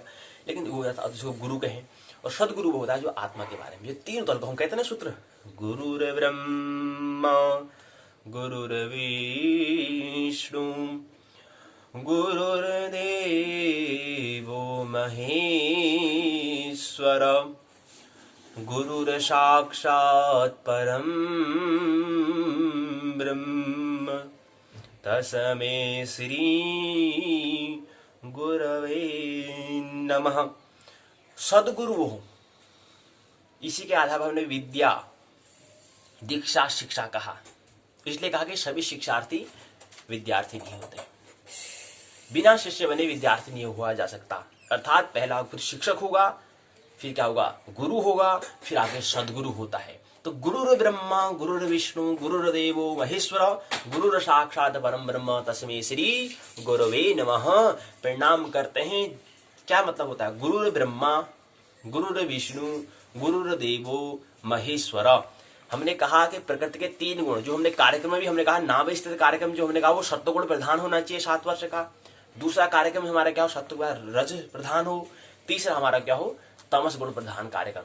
विज्ञान क्या होता है, एक सृजन क्या होता है, तमस ही गुण होता है प्रकृति का। काव्य क्या है, संगीत जो काव्य की हम बात जो कर रहे हैं ये भी क्या है, एक रजस गुण है, ये भी कुछ ज्यादा महत्वपूर्ण नहीं है। सत्वगुण होता है भक्ति का, ये भक्ति का जो गुण ये क्या है, सत्वगुण है, भक्त भगवान का। इसको हमने कहा भगवान, इनके 7 वर्ष का जो हमने समय कहा था भगवान कैसे बना जाए। दूसरे 7 वर्ष को हमने कहा कैसे इंसान बना जाए। तीसरे हमने 7 वर्ष का कैसे शैतान बना जाए। तो शैतान भी बनना है, इंसान ही बनना है, भगवान ही बनना है। लेकिन क्रम क्या रहेगा, पहले भगवान बनना है, फिर इंसान बनना है, फिर शैतान बनना है, फिर क्या बनना है, फिर मनु बनना है। आगे जो हम 7 वर्ष हमने कहा, 7 वर्ष जो हमने अंतर्दृष्टि में कहा, 7 वर्ष में फिर कैसे मनुष्य बनना है, मनु बनना है। क्योंकि कृष्ण का व्यक्तित्व में देखते हैं जहां बना था वहां पर शैतान ही बन जाते हैं, वहां मारना भी शुरू कर देते हैं, और जहां पर आए तो वहां पर तो कृष्ण के व्यक्तित्व में पूरा ही दिखाई देता है। और प्रकृति के 3 गुण, शैतान एक व्यक्ति में, सबके अंदर शैतान भी मौजूद है, इंसान भी मौजूद है, भगवान भी मौजूद है। फिर मनु बनना हम कह रहे हैं। मनु का मतलब होता है जो पशु से ऊपर आ चुका है, मनु जो 84 करोड़ पड़ाव से आगे ऊपर की उसने, उससे आगे की जो दृष्टि उसको आ चुकी है।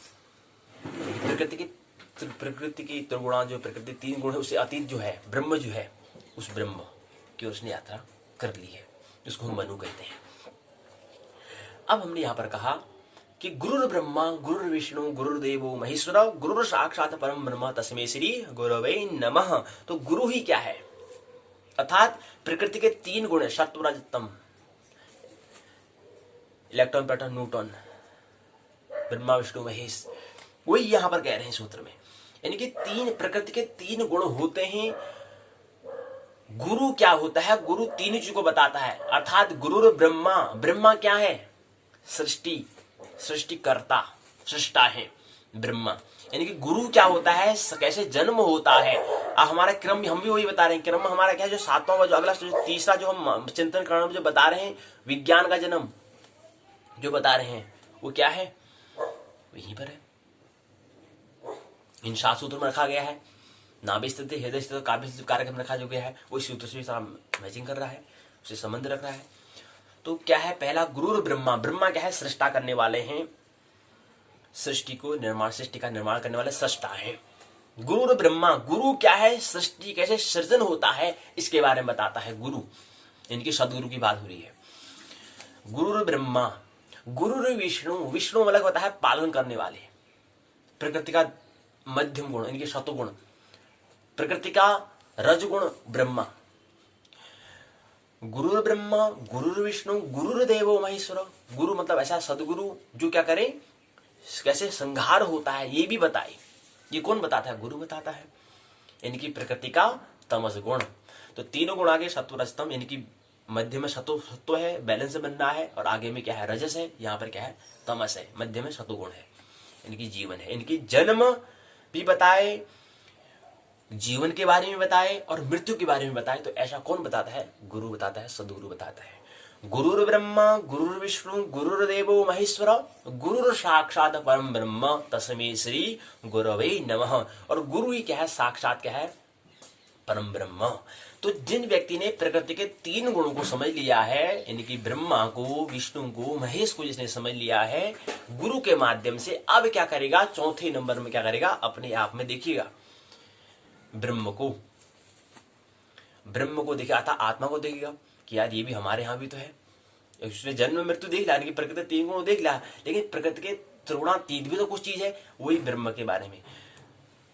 गुरुर ब्रह्मा गुरुर विष्णु गुरुर देवो महेश्वर गुरुर साक्षात परम ब्रह्म। गुरु के माध्यम से क्या करा, अपने अंतर से देखा और देखा कि ये गुरु में भी ये विद्यमान है।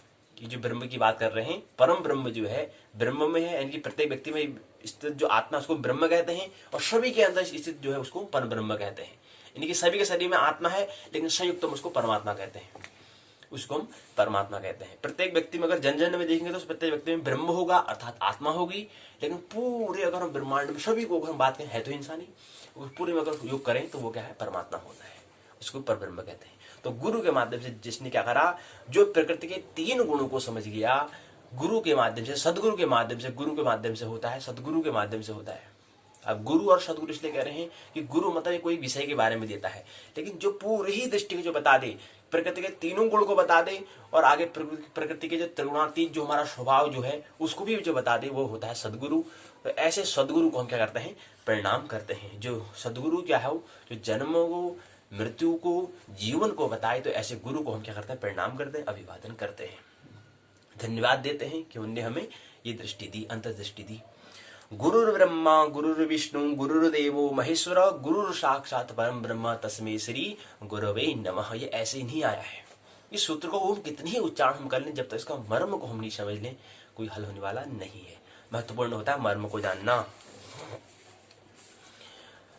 समझना। तो ये सूत्र हमने बात करी, तो ये अष्टम सूत्र हो चुके हैं। एक सूत्र और इसमें जुड़ चुका है।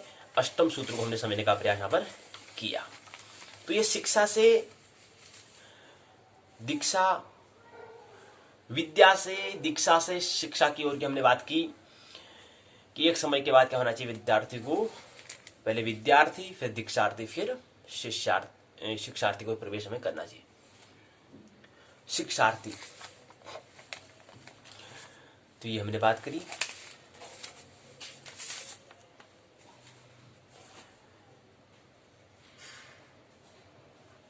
तीन बातें, विद्या, दीक्षा, शिक्षा, कि कैसे पहले हमें विद्या में, फिर दीक्षा में, फिर दीक्षित होना है, फिर हमें शिक्षार्थी बनना है। शिक्षार्थी मतलब रोजगार के लिए बन जाना है।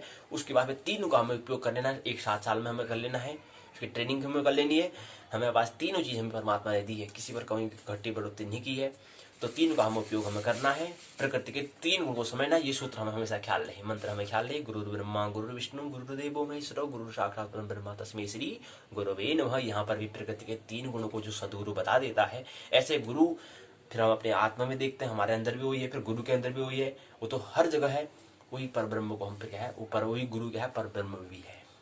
क्योंकि 3 गुण को, प्रकृति के जिसने 3 गुण को समझ लिया, तो फिर उसके आगे क्या रह जाता है। 3 गुणों को जिसने एक साथ समझ लिया, फिर वो आगे पर ब्रह्म को भी समझ लेता है। किसके माध्यम गुरु होता है। तो इसलिए कहा इस सूत्र में हमें ख्याल रहे। इसी सूत्र पर 28 गुण जीरो शास्त्र को समझाने का हमने प्रयास किया। अष्टम सूत्र पर हमने बात करी 71 गुणा 07, 50 गुणा 07, 71 गुणा 07, 50 गुणा 07, 35 गुणा 07, 28 गुणा 07, 24 गुणा 07, 8 गुणा 07, 4 गुणा 07, 2 गुणा 07, ये हमने सूत्र की बात करी। इसमें समझा तुमने कल बात कर ली थी कि हमने कहा था कि 71 में क्या है, 14, 7, 4, 3, 1, 14, 17, 1, 10, ये हमने 71 गुणा 07 कहा। इसी क्रम में 50 गुणा 07 में हमने कहा कि क्या है, 7, 9, 21, 7, 7, 21, 28, ये हमने सूत्र बताया। दूसरा पहले जीवन काल से संबंधित, दूसरे अर्थव्यवस्था से। तीसरा हमने कहा, तीसरा सूत्र जो है 35 गुणा 07, हमने कहा कि शिक्षा से संबंधित, शिक्षा में क्रांति के बारे में संबंधित हमने कहा कि कैसे प्रकृति के 3 गुणों को हम समझे, जैसे अभी हमने बात की थी। त्रिगुणातीत कैसे हम हो, यानी कि हम प्रकृति के बाहर हमारा स्वभाव होना है, हम प्रकृति के अंदर हम नहीं होते हैं। प्रकृति में तो जो जन्म होगा उसका मृत्यु होगा, यानी कि जीवन होगा, लेकिन हमें 3 गुणों से हम अतीत हैं, त्रिगुणातीत हैं। उसका हमें कैसे ख्याल हो, उसके अंतर्गत सूत्र रखा था 35 गुणा 07, 3, 1, 7, 7, 7, 7, 03। इसके बाद चौथा सूत्र हमारा आया था, आज का जो सूत्र था 28 गुणा 07, हमने कहा, इसको हमने कहा 1, 3, 3, 5, 5, 5, 6 में इसको रखा, जो चौथे नंबर का सूत्र ये था। फिर 5वें नंबर का सूत्र हमने कहा 24 गुणा 07, 2, 3, 8, 1, 2, 1, 1, 5, 1, उसको मैंने रखा। फिर इसी क्रम में 6 नंबर का सूत्र 8 गुणा 07, आधा, आधा, डेढ़, डेढ़, 1, डेढ़, डेढ़, आधा, इसको हमने रखा था। इनको हमने कहा था कि ये 24 गुणा जो सूत्र था, ये तो हमने सूत्र जो बताया शिक्षा में क्रांति के बारे में हमने कहा कि जो हमें क्या सीखना होता है, हम सीख रहे हैं या नहीं सीख रहे हैं। हमारे सीखने का समय को हमने विभाजित किया था, हमने समय को विभाजित किया था कि इतने समय में ये चीज हमें सीखना है, इस समय ये सीखना है। तो 21 वर्ष में रोजगार मिल जाना चाहिए, और रोजगार मिले तो उसका जीवन में, फिर हमारा जीवन में क्या हो, आनंद भी होना चाहिए, उत्सव भी होना चाहिए, ध्यान का भी अनुभूति होनी चाहिए, प्रेम की भी अनुभूति होनी चाहिए, और चिंतन का भी हमारे पास जो भौतिक चीजें वो भी हमारे पास होनी चाहिए।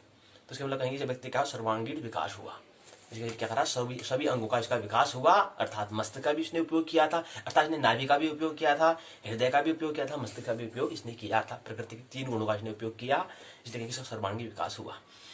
तो ये सूत्र हमने कहा कि ये सूत्र जो हमने बताया 35 गुणा 07 जो बताया हमने, ये बताया प्रकृति की। फिर अगला सूत्र जो हमने चौथा बताया था शिक्षा में क्रांति वाला 28 गुणा 07 चौथा सूत्र बताया। 5वां सूत्र जो हमने बताया 24 गुणा 07 दिनचर्या से, कि हमारे दिनचर्या जो हम दैनिक जो हमारा कार्यक्रम है वो कैसे ब्रह्मचर्या अर्थात जीवनचर्या बने, अर्थात धर्म का ढंग बने। इसके बाद में जो हमारा अगला 6वां सूत्र था वो 8.07 और स्वार्थ का पुरुषार्थ से परमार्थ की ओर, कि हमें एक समय में स्वार्थ भी करना होता है, अपना स्वार्थ समझना होता है, फिर पुरुषार्थ भी हमें करना है। हमने कहा कि क्या करना होता है, अर्थ धर्म काम मोक्ष, धर्म अर्थ काम मोक्ष होता है, धर्म फिर अर्थ फिर काम फिर मोक्ष में करना है, अर्थात स्वार्थ पुरुषार्थ परमार्थ की यात्रा हमने सूत्र 8.07 हमने कहा। फिर अगला सूत्र जो हमने 7वां सूत्र कहा कि 4.7 अर्थात कि हमारी जो यात्रा है कैसे, जो हमारा जो यात्रा है उसमें हम यात्रा कैसे हम अध से ऊर्ध्व की ओर यात्रा करें, अध से लेकर कैसे हम ऊर्ध्व की ओर यात्रा करें,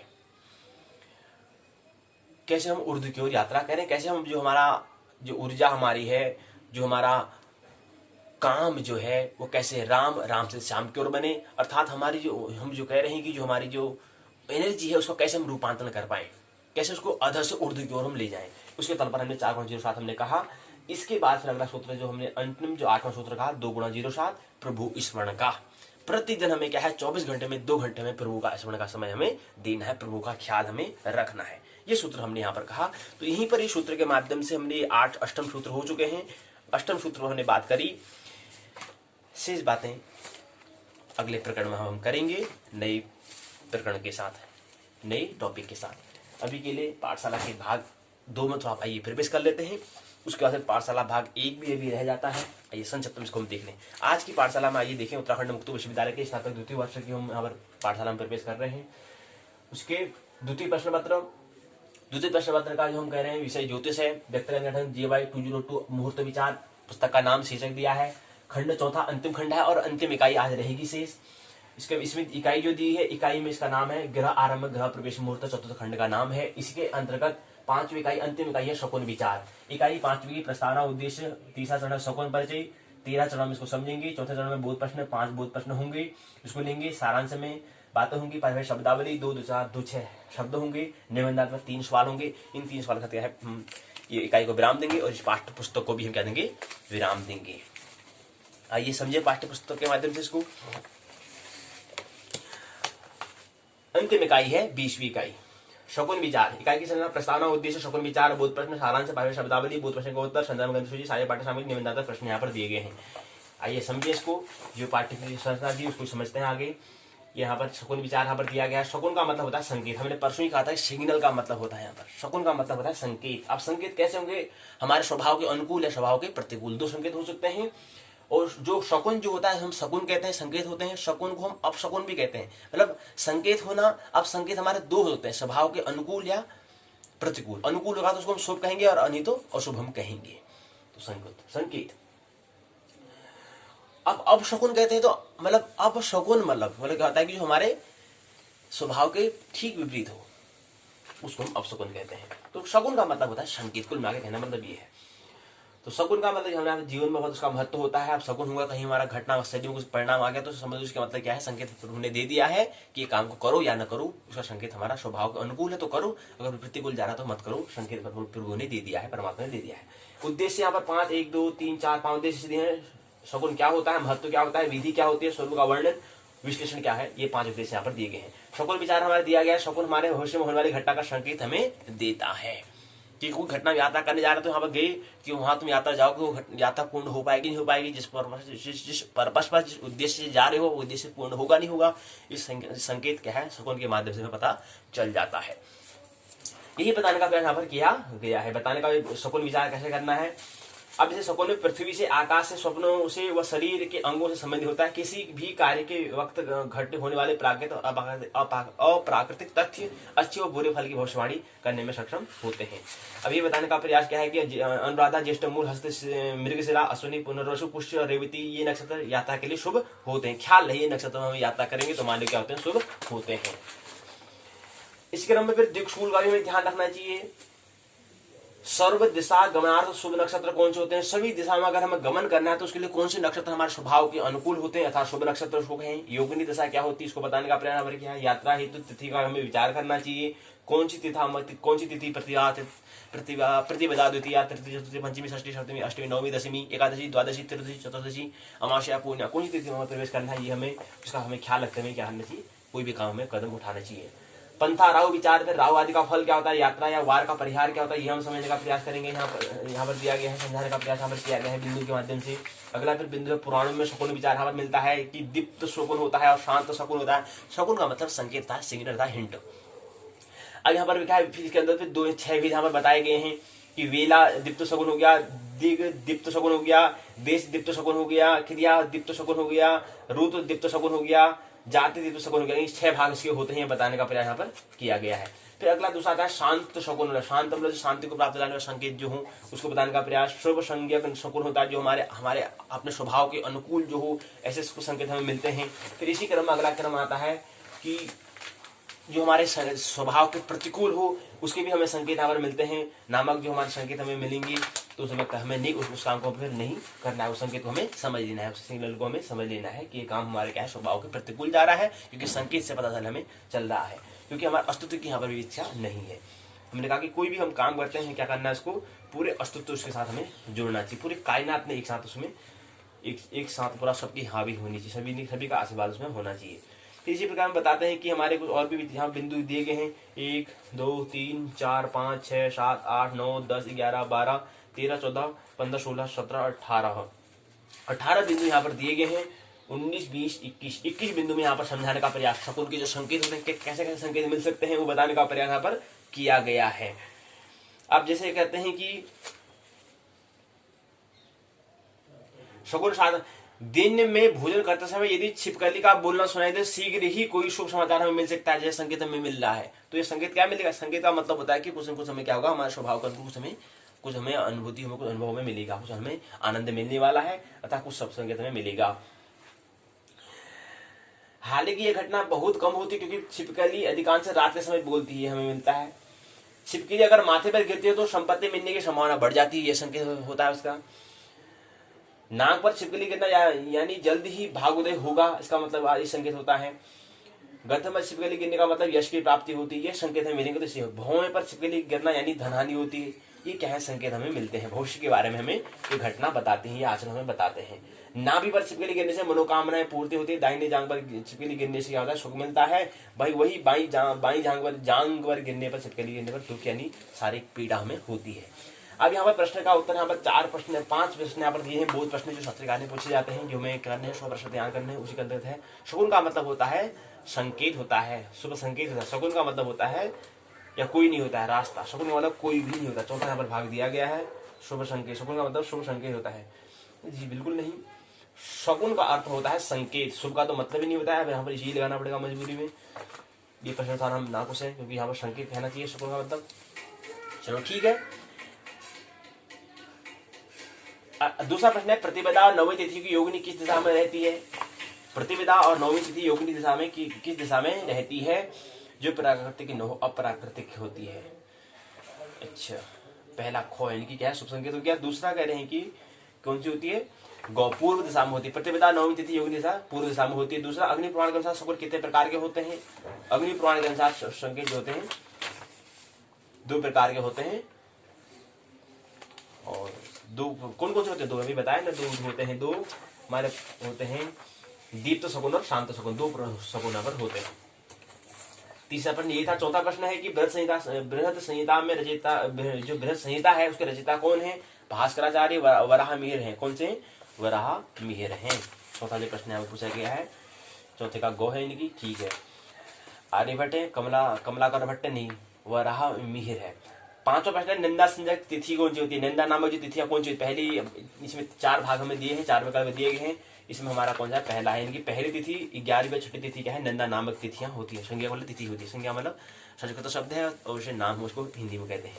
तो अन्य शकुन के बारे में यहाँ पर दिए हैं, फिर ये बताने का प्रयास सारांश में कुछ बातें यहाँ पर दी गई। परिभाषा शब्दावली दी है। शकुन मतलब होता है शुभ संकेत, अप्राकृत मतलब जो प्राकृत न हो, एकता और नंदा जया संधि की और बृहत संहिता बरामे द्वारा संहिता ग्रंथ है, इनका नाम दिया है।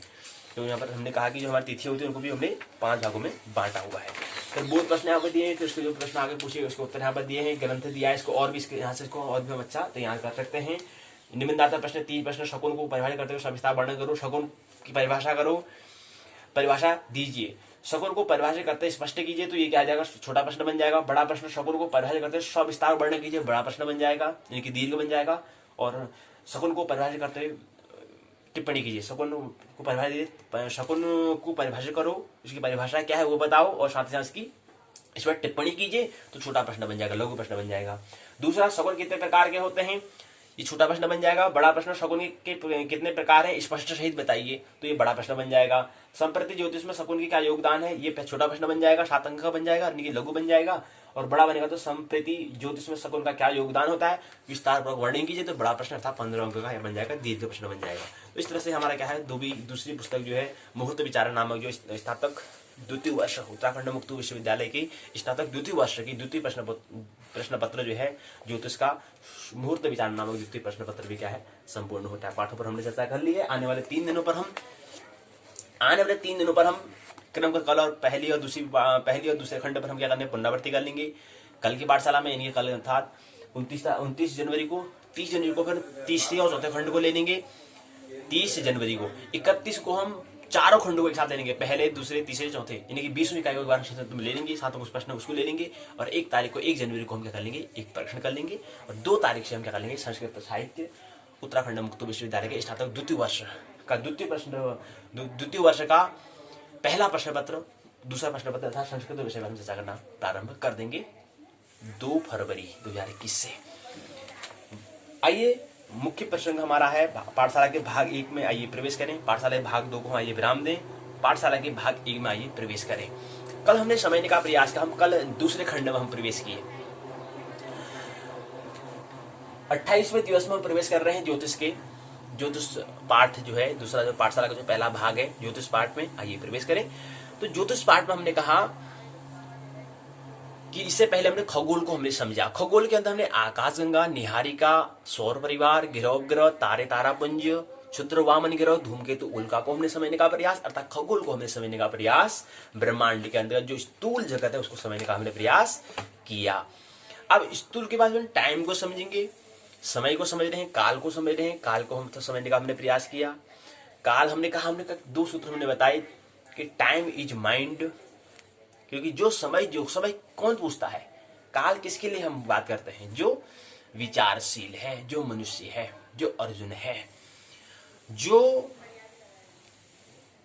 बच्चा है, जो विचारहीन है, उसके लिए समय की कोई अनिवार्यता नहीं होती। जो निर्विचारशील हो गया तो उसके लिए भी कोई समय की अनिवार्यता नहीं होती है, क्योंकि वो शाश्वत सनातन में जी रहा है, उसके वर्तमान भूत भविष्य से कुछ लेना देना नहीं है, क्योंकि वह शाश्वत सनातन में प्रवेश कर गया, क्योंकि उसका मन क्या हो चुका, मौन हो चुका। और समय पूछने वाला कौन होता है, मन होता है। विचार किसके होते हैं, समय में होते हैं। टाइम की बात हम करते हैं, तो time is mind, time is money, 2 सूत्र हमने कहा। तो मन का मौन जब हो जाता है, मन निर्विचार, और मन क्या है, विचारों का संग्रह को हम कहते हैं, यानी कि चलायमान निरंतर। तो हम टाइम इज माइंड हमने, टाइम इज मनी, 2 सूत्र हमने कहा। अब हमने इसमें हमें समझने का प्रयास का काल को, तो ये बात तो समझ में आ चुकी। तो टाइम किसके लिए है, जो विचारशील व्यक्ति है उसके लिए आने वाली पाठशाला जो हमारा खंड दूसरा है वो उसके लिए काम की बातें हैं होंगी, और जो विचारहीन है उसके लिए नहीं। जो निर्विचारशील की जो बन जगह, तो उसके लिए भी जो निर्विचार की अवस्था में पहुंचना चाहता है उसके लिए भी काम होने वाली पाठशाला काम की होगी, नहीं तो नहीं। तो जो टाइम की वैल्यू को समझने का प्रयास करता है कि कैसे मैं समय को समझूं और समयातीत हो जाऊं, कैसे मैं काल नेमी से आगे हो जाऊं। कृष्ण के व्यक्तित्व हमें दिखता है, तो काल नेमी से कैसे मैं आगे हो जाऊं। तो काल नेमी यानी कि काल से कैसे मैं कालातीत हो जाऊं, क्योंकि मेरा स्वभाव क्या है, कालातीत है। मेरा स्वरूप जो है, जो टाइम में नहीं होता, जो शाश्वत सनातन में, वो मेरा स्वभाव है। स्वभाव का मतलब ही होता है, स्वरूप का वही मतलब होता है, स्वरूप, खुद का रूप, यानी कि जो हमारा ब्रह्म होना है, जो हमारी आत्मा है, वो क्या है, कालातीत, समय के पार, न उसका कभी आदि है न कभी उसका अंत है, वो अनंत है। अंत भी जिसका न वो अंत में हो, न जिसका अंत हो, न जिसका अंत का जिसका न हो अंत, वही अनंत है। तो वो हमारा स्वभाव, उसको हम स्वरूप कहते हैं। स्वभाव, स्वरूप, नहीं तो कहते हैं रूप, कहते हैं रूप मतलब प्रकृति की बात, स्वरूप मतलब जो प्रकृति के पार है, त्रिगुणा के पार है, वो स्वरूप होता है। तो इसके अंदर हमने दो बातें यहां पर समझी। हमने कहा कि काल जो होता है दो तरह का होता है। एक काल को हम कहते हैं अखंड काल, दूसरे खंड काल, दूसरे भाग को हम कहते हैं सखंड काल। यानी कि अखंड काल को हम संघारक काल कहते हैं, और दूसरे भाग को जो हमारा सखंड काल है उसको हम कहते हैं गणनात्मक या कलनात्मक हम कहते हैं। चूंकि हम इकाई में अब हम त्रुट आदि अमूर्त काल नामक इकाई को समझने का प्रयास करेंगे, प्राण आदि मुहूर्त काल को समझने का प्रयास करेंगे, तो इसको समझने से पहले हमें काल को समझना होगा। तो तुमने कहा काल क्या है, time is mind, time is money की हमने बात करी, ये हमने समझ लिया। अब हम काल को समझते हैं। तो काल को हम समझने का हम प्रयास, हमने कहा तो काल के दो भाग होते हैं, जहां पर हमारी दृष्टि, अब हमने कहा कि एक समय और काल में क्या अंतर होता है, क्या भेद होता है। यही भेद होता है कि अगर हम दैनिक कार्यक्रम के लिए जो समय पूछ रहे हैं वो हमारा समय होता है, ये क्या है, छोटा, मतलब छोटा हिस्सा, काल का छोटा सूक्ष्म भाग को हम क्या कहते हैं, समय कहते हैं। और काल का जो समय का ही जो दीर्घ विस्तार जो होता है उसको हम काल कहते हैं। समय कहें काल कहें है तो एक ही बात, लेकिन थोड़ा छोटा बड़ा का अंतर है। यानी कि हमारी दृष्टि की, हमारा जो मनोदृष्टि, जो हमारी कल्पना है, उसकी आधार पर हमारा होगा वो, किसी के लिए समय हुआ, किसी के लिए वो काल भी हो सकता है। अगर कल्पना बहुत ज्यादा बड़ी है तो कल्पना मतलब इतनी दृष्टि है, इतनी अंतर्दृष्टि, इतनी बड़ी दृष्टि, इतना बड़ा एटीट्यूड, इतना बड़ा नजरिया है कि वो क्या है, इसके इस जीवन के साथ अगले जीवन के बारे में भी फिक्र कर पा रहा है। स्वर्ग नरक मिलेगा, क्या मिलेगा, इसके बारे में फर्क कर पा रहा है, तो इसका मतलब काल को समझ रहा है। और ज्यादा ही अंतर्दृष्टि अगर मिल जाएगी, वो क्या है, फिर शाश्वत सनातन में भी प्रवेश कर सकता है। अगर अंतर्दृष्टि मिल गई तो, अगर आपने आत्मा को समझ लिया, अपने स्वरूप को समझ लिया, तो समयातीत भी, समयातीत कालातीत भी हो जाता है, टाइमलेसनेस भी हो जाता है। समय शून्यता ही हमारा क्या होना है, स्वभाव है। मन शून्यता होना ही, माइंडलेसनेस ही हमारा क्या है, स्वभाव है। ये चीज ये कैसे हो, ये स्वभाव को हम कैसे प्राप्त करें, इसके लिए पहले समय से प्रारंभ करना पड़ेगा। तो समय क्या है, अर्थात काली है एक तरह से, अर्थात टाइम भी, अर्थात मन का ही एक बेचैनी का नाम ही हम काल कहेंगे, समय कहेंगे। अब ये मन को हमने समय, अर्थात हम टाइम इज मनी, अर्थात हम समझने का प्रयास क्या करेंगे, मन को समझने का प्रयास काल के माध्यम से करेंगे। अब काल क्या है, दो भाग हमने कहा, अखंड और सखंड। अर्थात जहां पर क्या है, ये पृथ्वी का हमने कहा 4.5 अरब वर्ष पहले हुई, ब्रह्मांड कहा ये पहले एक छोटे से रूप में था, लेकिन फिर बाद में एक महाविस्फोट हुआ तो फैला ब्रह्मांड पूरा। तो ये फैला, फिर बाद में फिर एक क्या जाएगा, सिकुड़ जाएगा। तो ये फैलना और सिकुड़ना भी एक क्या है, समय है। जो फैलना होता है उसको लय कहते हैं, और फिर उसको वापस सिकुड़ जाना वो क्या है, प्रलय कहलाता है। लय प्रलय चलता रहता है, निरंतर चल रहा है। कितनी आकाशगंगाएं बन रही है, कितनी पृथ्वियां बन रही है, कितनी उजड़ रही है, कितने लोग जन्म ले रहे हैं, कितने लोग मर रहे हैं, हमको जीवन पर प्रभाव नहीं पड़ रहा है। तो कितनी घटना चल रही है, अर्थात जन्म भी हो रहा है तो मृत्यु भी हो रही है, और जीवन भी चल रहा है बीच में, मध्य कड़ी जीवन होती है बीच में। तो तीनों पर चल रहे हैं गुण, तीनों गुण निरंतर चल रहे हैं, कोई प्रभाव किसी को ज्यादा प्रभाव नहीं पड़ रहा है।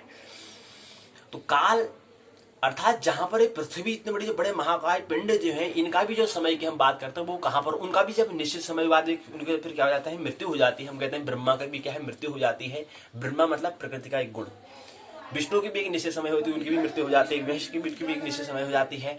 अर्थात प्रकृति के 3 गुण भी जहां पर उनका भी एक निश्चित समय होता है, वो क्या हो जाता है, उनकी मौत, उनकी मृत्यु हो जाती है। तो ऐसे संहारक को हम ही क्या कहते हैं, अखंड काल कहते हैं। इसलिए उसका नाम हमने संहारक काल हमने कहा, जो संहार कर देता है किसका, जो विशाल काय पिंड जो उनका भी एक समय आ जाता है, जो उसका भी विनाश हो जाता है, उनके भी क्या है, बाद में क्या होता है, शून्य विलीन हो जाते हैं, बने बाद में फिर नष्ट हो जाते हैं। ऐसे करने वाले समय को हम, ऐसे काल को हम संहारक काल या अखंड काल हम कहते हैं। दूसरा काल आता है अब इस काल की हम बात नहीं करेंगे, इस काल को हम समझने का प्रयास संघारक से करेंगे, क्योंकि संघारक का ही आगे जाता है अखंड काल आता है। सखंड काल जो है गणनात्मक, संघारक अखंड जो कह रहे हैं इसको हम समझ, इस पर ज्यादा विस्तार से बात नहीं करेंगे, क्योंकि इकाई पहली क्या है, त्रुट आदि अमुहूर्त काल दिया हुआ है। इसको हम समझने का प्रयास, हमें क्या करना है, पहले जो हमारा गणनात्मक कलनात्मक है उस काल को समझेंगे तो उससे समझ में आएगा ये काल बात, तो इसके आगे जो समय वो क्या है, अखंड काल है तथा संघारक काल है। इसकी जो हम यहाँ पर श्रवण काल में जो हमारा जो कलनात्मक गणनात्मक काल जिसकी हम गणना कर रहे हैं, इस गणना का भी जब समय जब पूर्ण हो जाता है तो वो कहाँ हो जाता है, अखंड काल में हो जाता है। और अखंड काल का भी जहां पर जो वो शून्य हो जाए, वो उसका फिर क्या था, सनातन शाश्वत में आ जाता है। फिर उसका भी अगर समय आ जाए, अखंड काल का भी एक समय है, उसका भी अगर पूर्ण हो जाए तो फिर क्या जाता है, उसका भेद भी अगर उसकी भी दीवार अगर गिर जाए, अखंड काल की भी अगर दीवार गिर जाए तो फिर शाश्वत सनातन हो जाता है। शून्य आसमान क्या है, शाश्वत सनातन है। लेकिन इसमें जो पृथ्वी है, ये पृथ्वी क्या है, अखंड काल के अंतर्गत आएगी, अखंड काल के अंतर्गत आएगी। ब्रह्मा विष्णु भी अखंड काल के अंतर्गत आएंगे। लेकिन ये जब पृथ्वी जब नष्ट हो जाएगी, कहते हैं पृथ्वी पानी में डूब जाएगी, तो उसके बाद क्या बचेगा, उसके बाद क्या बचेगा, फिर शाश्वत सनातन बचता है। अब इसको हम समझेंगे, इसको हम ज्यादा विस्तार नहीं करेंगे, लेकिन हम संघारक को हम कलनात्मक गणनात्मक को समझ रहे हैं कि पृथ्वी कितने वर्ष बनी या बनी, इसको हम समझ रहे हैं। लेकिन इसको ये कब बनी इसकी हिसाब किताब कर रहे हो, किस में कर रहे हैं, वो हम बात जो करते हैं वो करते हैं हम कलनात्मक गणनात्मक करते हैं। लेकिन जब इसकी जो बढ़नी थी, कब मृत्यु होगी, कब नष्ट होगा, वो अखंड काल में आ जाएगा। तो संघारक में समझे, संघारक में हमने कहा दो इसके भाग होते हैं, एक अमूर्त होता है, एक मुहूर्त होता है। अमुहूर्त मतलब होता है मैंने प्रकट, मूर्त मतलब जो मूर्ति जो हम कहते हैं ना, मूर्ति मतलब बनाई एक आकार, मतलब एक कुछ होना, प्रकट होना, एक प्रकट चीज को मूर्ति कहते हैं। ऐसे ही मैंने नहीं, जो मूर्त के रूप में जो प्रकट न हो, उसको हम अमुहूर्त समय, ऐसा समय जो क्या हो, प्रकट न हो, अप्रकट जो हो, ऐसे काल को हम कहते हैं। अब इसके अंदर क्या है, पहले क्रम त्रुटि आदि, और भी सबसे पहले जो अमूर्त काल है वो त्रुटि से प्रारंभ होता है, इसलिए इसको नाम, इसलिए जो पहली इकाई उत्तराखंड मुक्त विश्वविद्यालय जो स्नातक प्रथम वर्ष में जो खंड काल नामक जो द्वितीय खंड है उसमें रखा है, पहली इकाई का नाम त्रुटि आदि अमूर्त काल। यानी कि अमूर्त काल के अंदर सबसे पहला जो पहला जो क्रम आता है, वो क्रम में आता है त्रुटि आती है, फिर अन्य क्रम के और अन्य और आते हैं। त्रुटि आदि है, त्रुटि से प्रारंभ करें, त्रुट आदि हमने करा, त्रुट धन आदि, त्रुट आदि, त्रुटि आदि। दूसरी इकाई में क्या करता है कि काल का क्या है, दूसरा भाग होता है मुहूर्त, हमने पहला कहा, पहली इकाई में रख दिया। दूसरा में कहा कि मुहूर्त होता है जो प्रकट होता है समय, वो उसको हमने मुहूर्त काल कहा। इसमें प्राण आता है पहले, अर्थात प्राण को तो हम गणना करते हैं, कहते हैं कि प्राण में क्या है, 4 सेकंड के बराबर एक प्राण होता है। कहते हैं ना, प्राण आ रहे हैं जा रहे हैं, यार प्राण आ रहे हैं मतलब श्वास आ रही जा रही, यानी कि प्राण का मतलब क्या है, श्वास के आने और जाने के योग का जो होता है, यानी कि आने वाली श्वास और जाने वाले श्वास के योग को हम कहते हैं प्राण कहते हैं। कि कोई श्वास आने में कितना समय लेती है, जाने में कितना समय लेती है, कोई श्वास आ रही है जा रही है, इसका मतलब उसके शरीर में क्या है, प्राण है। हम ये कहते हैं कि कोई श्वास आ रही है जा रही है, इसका मतलब शरीर में किसका, इसका मतलब शरीर क्या है, इसमें प्राण है कहेंगे। अगर किसी श्वास क्या है, आना ही जाना अगर बंद कर दे, कहते हैं इसके प्राण पखुर गए, कहते हैं कि इसका ये क्या हो गया, मुर्दा हो गया। अतः यहाँ से क्या है, आत्मा यहाँ से इस आत्मा ने पड़ाव को छोड़ दिया है, इस पड़ाव को विदा कर ली। 84 करोड़ की जो पड़ाव है, दूसरे पड़ाव की यात्रा कर दी, हो सकता है पड़ाव से ही मुक्त हो चुका है, जन्म जन्म चक्र से मुक्त हो गया है। तो इस समय को हम कहते हैं प्राण आदि मुहूर्त काल है। इस पर हम चर्चा आने वाले कल की पाठशाला में शुरू करेंगे।